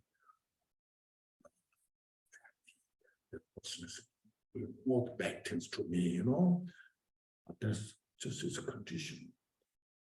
It made a condition to rise the thought. And that depends on individual. Some people say, oh, it's okay, I don't care. No, doesn't make much difference. Some people say, it matters, you know. I have to get rid of that person, you know. So individuals, you see. So we release the fixation, purify. So that understanding the core emergent, the natural reality itself is nothing but empty. So may everybody realize this and attain the Dharmakaya, the Dharma truths. No? So realize core emergent ultimate reality and attain the final state of non-abidance, neither samsara nor nirvana. In the existence of peace, this total peace. May everybody achieve that state. So you do this practice, and all the virtue you have created, you share to all sentient beings. How wonderful.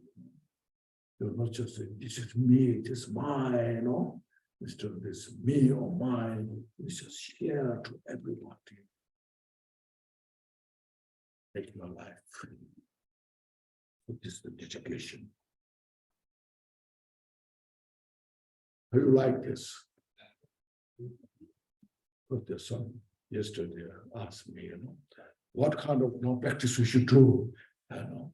So I don't know what to say. So I thought this is a short advice.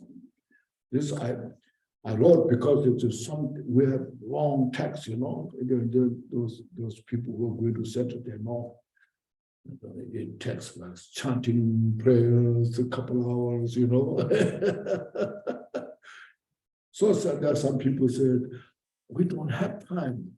Like, I want to do some meditation in the morning, but no time. I have to rush for the walk, you know. And the evening when I come back, I'm so tired. I want to do those practices, but no energy left. And I said, why not like this one too, you know?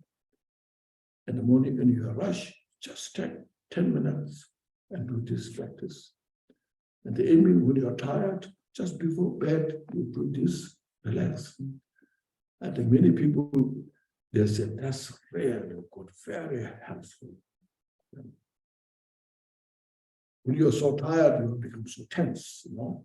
But when you chant this, receive all the light, relax your body, mind, you feel so healing, you know, and you get also better sleep as well.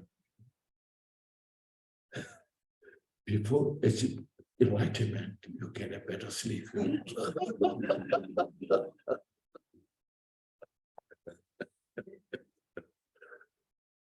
Okay. Yes. We just received a reading transmission from you. So I feel authorized to do this practice. Oh, me? Yes. May I share this with others who are not? Sure. For the time being, you can share, you know. Then we have Lama here, you can contact. And he's very skillful and very happy to assist you. Others who are not here. Yeah, that's what I'm saying, you know. Yeah. Yeah, so then you can share those, and then for Father, you have more knowledge of a lot of the teachings, you know. So I appreciate that. And then also you can get assistance from the Lama, you know, and that cooperation will help to grow and benefit many others, you know. So these are the method. We need those methods, you know. Without this, the meditate, it's hard to meditate. What I should do, you know. So this way, it helps to purify your body, your speech, your mind. And you know how to relax, you know. So it's very simple, not complex. There's sometimes a lot of offerings, you know, and there are a lot of mudras. Now, if you have a recording, I will chant this in Tibetan. Okay, in Tibetan, I will chant this, and then you can later, you can play with this, and then if you don't want to chant independent, that's fine, just English as I read, you read this way, and you just read that and meditate. That's fine too, But independent, I will chant this way, and you can follow with me, okay, if you like.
The practice.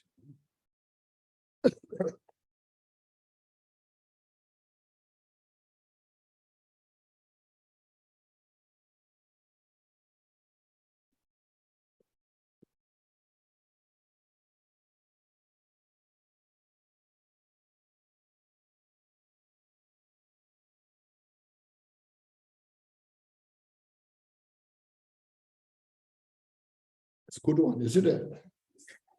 Oh.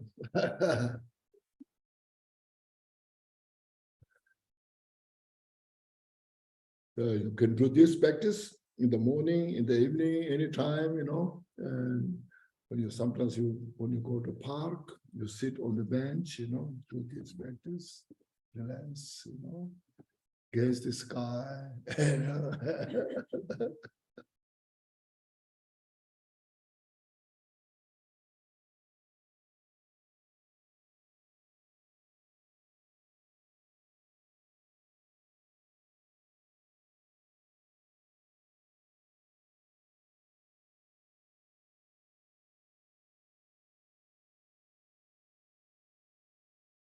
Yesterday I was with this the complete dedication prayer that Let's see here.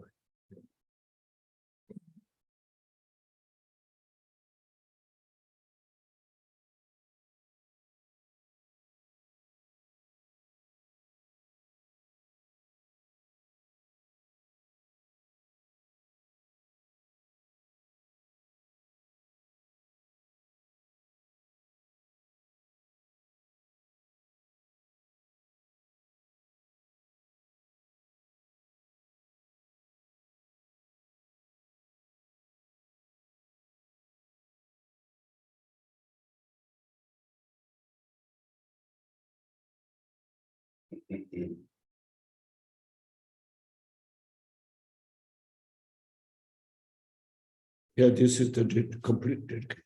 This is the 4 dharmas of Kambupa.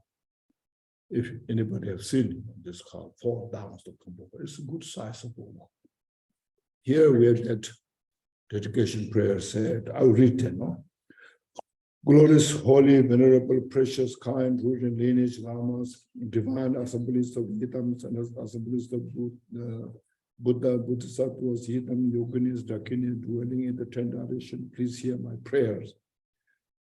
May the virtues collected in the 3 times by myself and all sentient beings in the samsara and the nirvana, and the innate root of virtue not result in the 8 worldly concern, the 4 causes of samsara, or rebirth as a Sharavaka and Patika Buddha. May all mother sentient beings, especially those enemies who hate me and mine, obstructors who harm, maras who mislead, and the hordes of demons experience happiness, be separated from suffering, and swiftly attain unsurpassed, perfect, complete, and precious Buddhahood. By the power of this vast root of virtues, may I benefit all beings through my body, speech, mind. May the afflictions of desire, hatred, ignorance, arrogance, and jealousy not arise in my mind. May attachment to fame, reputation, wealth, honor, and concern for this life not arise for even a moment. May my mind stream be moistened by loving kindness, compassion, bodhichitta, And through that, may I become a spiritual master with good qualities equal to the infinities of space. May I gain the supreme attainment of Mahamudra in this very life. And goes on. At the time of death, may the suffering of severing the life channels not arise. May I not die with the negative thoughts. May I not die confused by wrong view. May I not experience an untimely death. May I die joyfully and happily in the great Romana state of mind as such, and pervading clarity of Dharmata. May I in any case gain the supreme attainment of Mahamudra at the time of death or in the Bhardo. So this is a dedication prayer. The center has, so you can get a copy. So having said that, which reminds me, this practice, this Guru Yoga. Some people now who are practicing these things, then now they're getting old, getting sick, and then they say, now I'm dying, what should I do? Can you do power? Those things, a lot of those is coming up. So I suggest if you're practicing this Guru Yoga, short Guru Yoga, this is so short, you have no energy so much. So that time you visualize Jigten Sumgon Guru, say this supplication prayers to first take refuge and cultivate Bodhichitta and say the supplications, chant some few mantras and receive the whole empowerments. Purify your body, speech, mind, receive it, dissolve into you, and you just meditate there. If one could die this way without other second thoughts interrupting, you are definitely a better rebirth, no doubt.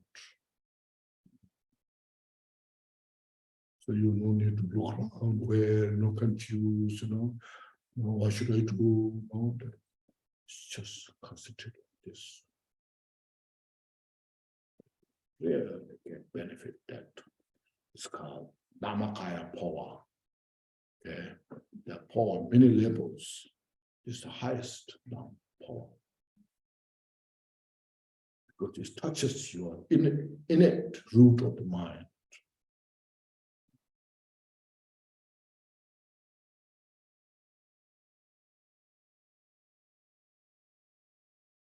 Okay. Thank you so much for your participation this morning. Yeah.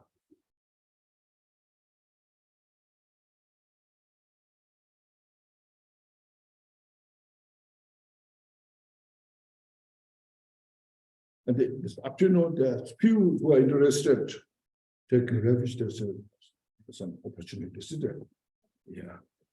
Otherwise, here this weekend have been this Friday, Saturday, Sunday have been very productive, and I'm so happy. Our group is growing, and especially we have such a beautiful Lama, and working hard and helping other people who are coming to this center, and we need this kind of group to help many people everywhere. So let's grow these teachings for the peace of the individuals who are invested. Thank you so much.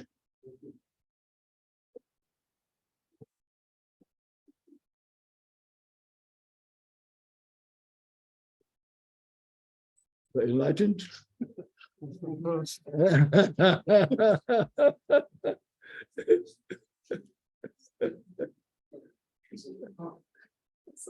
Yeah, that's okay. Yeah. Yes, you come here. God bless you. Thank you. Okay. Yes. Thank you so much. Okay.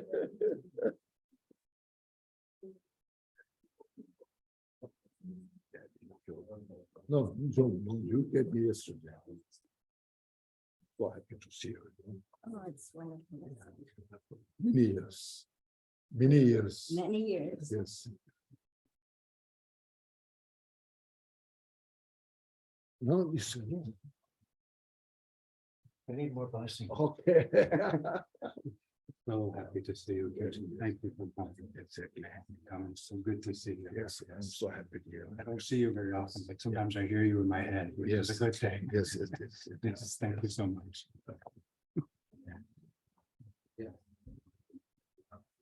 Yeah, thank you. I'm so happy to see you.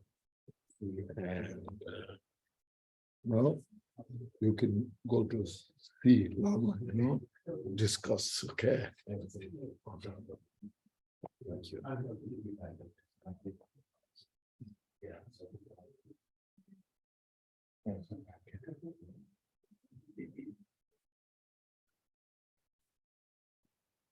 Thank you. How far you live? What the fuck? Oh. Okay. Wonderful. No, you have the Lama here, I'm taking refuge since we have like Yes. a different. Yes, definitely. You're taking the Lama. Then we should go to the balance.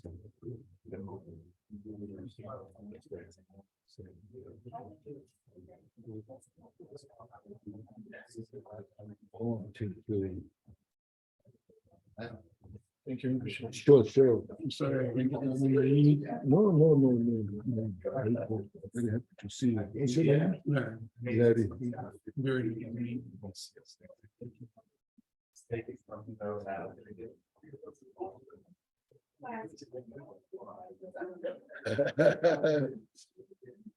This is your first time. What's your name? Anna. How far you live? There, not too far? Yeah, 5 miles. Oh, 5 miles. Yeah. Very close. Yeah. So you can maybe see Lama, Yes. Yes. Okay,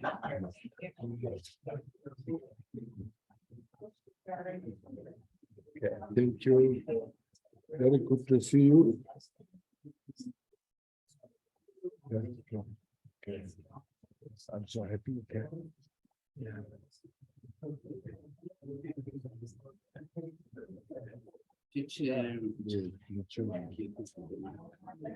You have done so well. Thank you. Yeah, just so. Yeah. I'm happy to help and make it easy for other people. Yes, I think they all appreciate it. Good, good. I would like to visit on Tuesday. Okay, Okay, have a yeah, sure. short interview. Yeah, so communicate with me. Okay, thank you. Yeah, it's okay. We need. Thank you, Eva. So you worked hard, represented. Thank you. Thank you for coming. Yeah, yes. Thank you, Kentella. Yeah. What's your name? Oh, yes.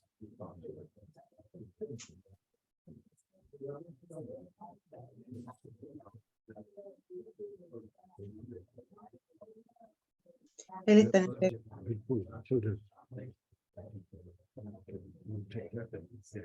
Well.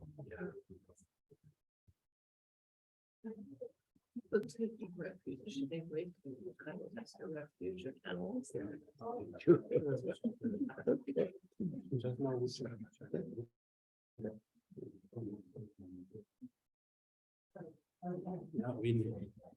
we took more picture. Yeah.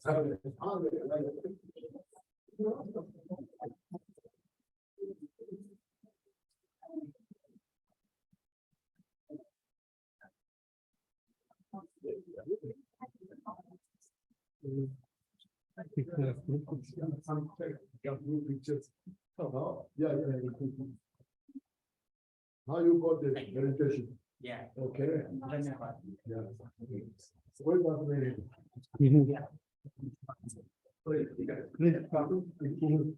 Yeah.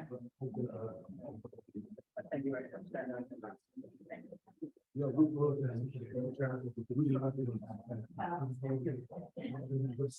Yes. Yeah.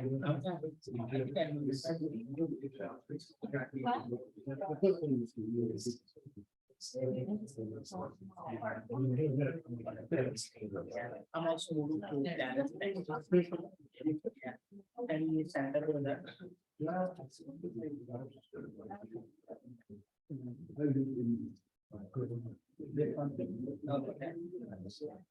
Thank you, Rama.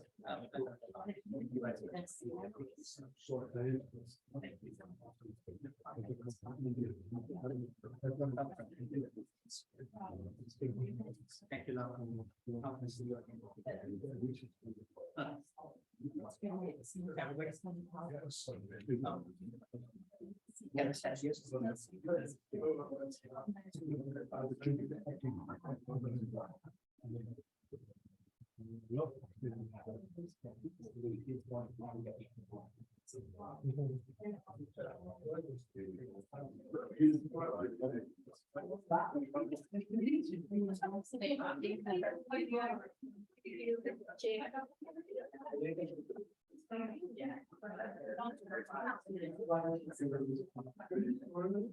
Yeah.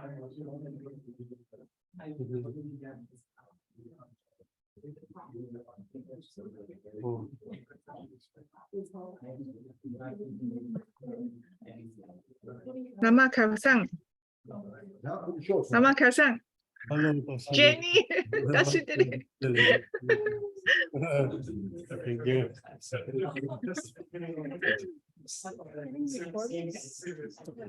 Yeah.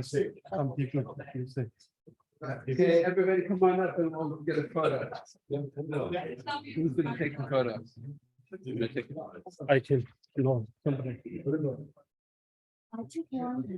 Okay.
Sarah?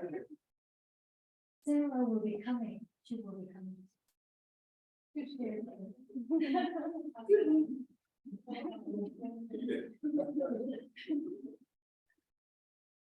Yes.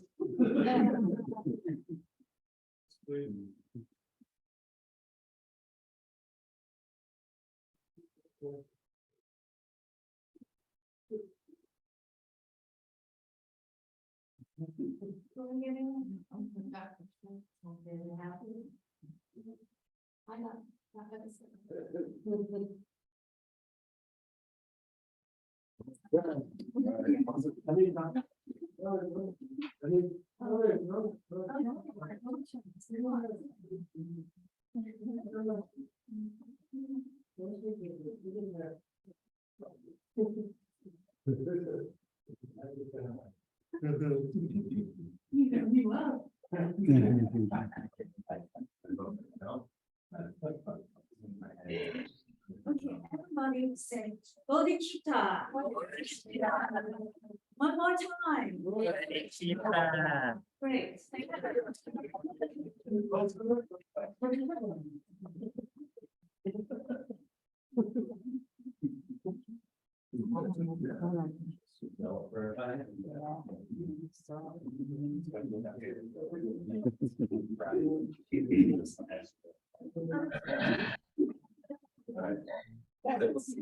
Bye-bye. Thank you, everybody. Thank you. Thank you, Khenchen. Thank you, Rinpoche. David, Is there going to be another session? No, after this, we're gonna stop the Zoom because it's going to be lunch and then refuge ceremony. Okay, and the refuge is at 1:30 Yes, it's at 1:30, but we're not going to have it on Zoom. on Zoom. Yeah, I'm going to come in person. So I was great. just wondering. Okay. Okay, Yeah, 1:30. thank you. Okay. Thank you. Bye. Bye. Bye, everybody.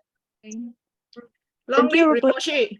Long live Rinpoche. Rinpoche. Long Thank live, you, long live, Rinpoche. long live. Bye Bye-bye, bye. Guru. Long Thank you live. so much. Khenchen Take love. care, take care. Take care. Yeah, long Take live, care. long live. Thank you, Rinpoche. Lunch break.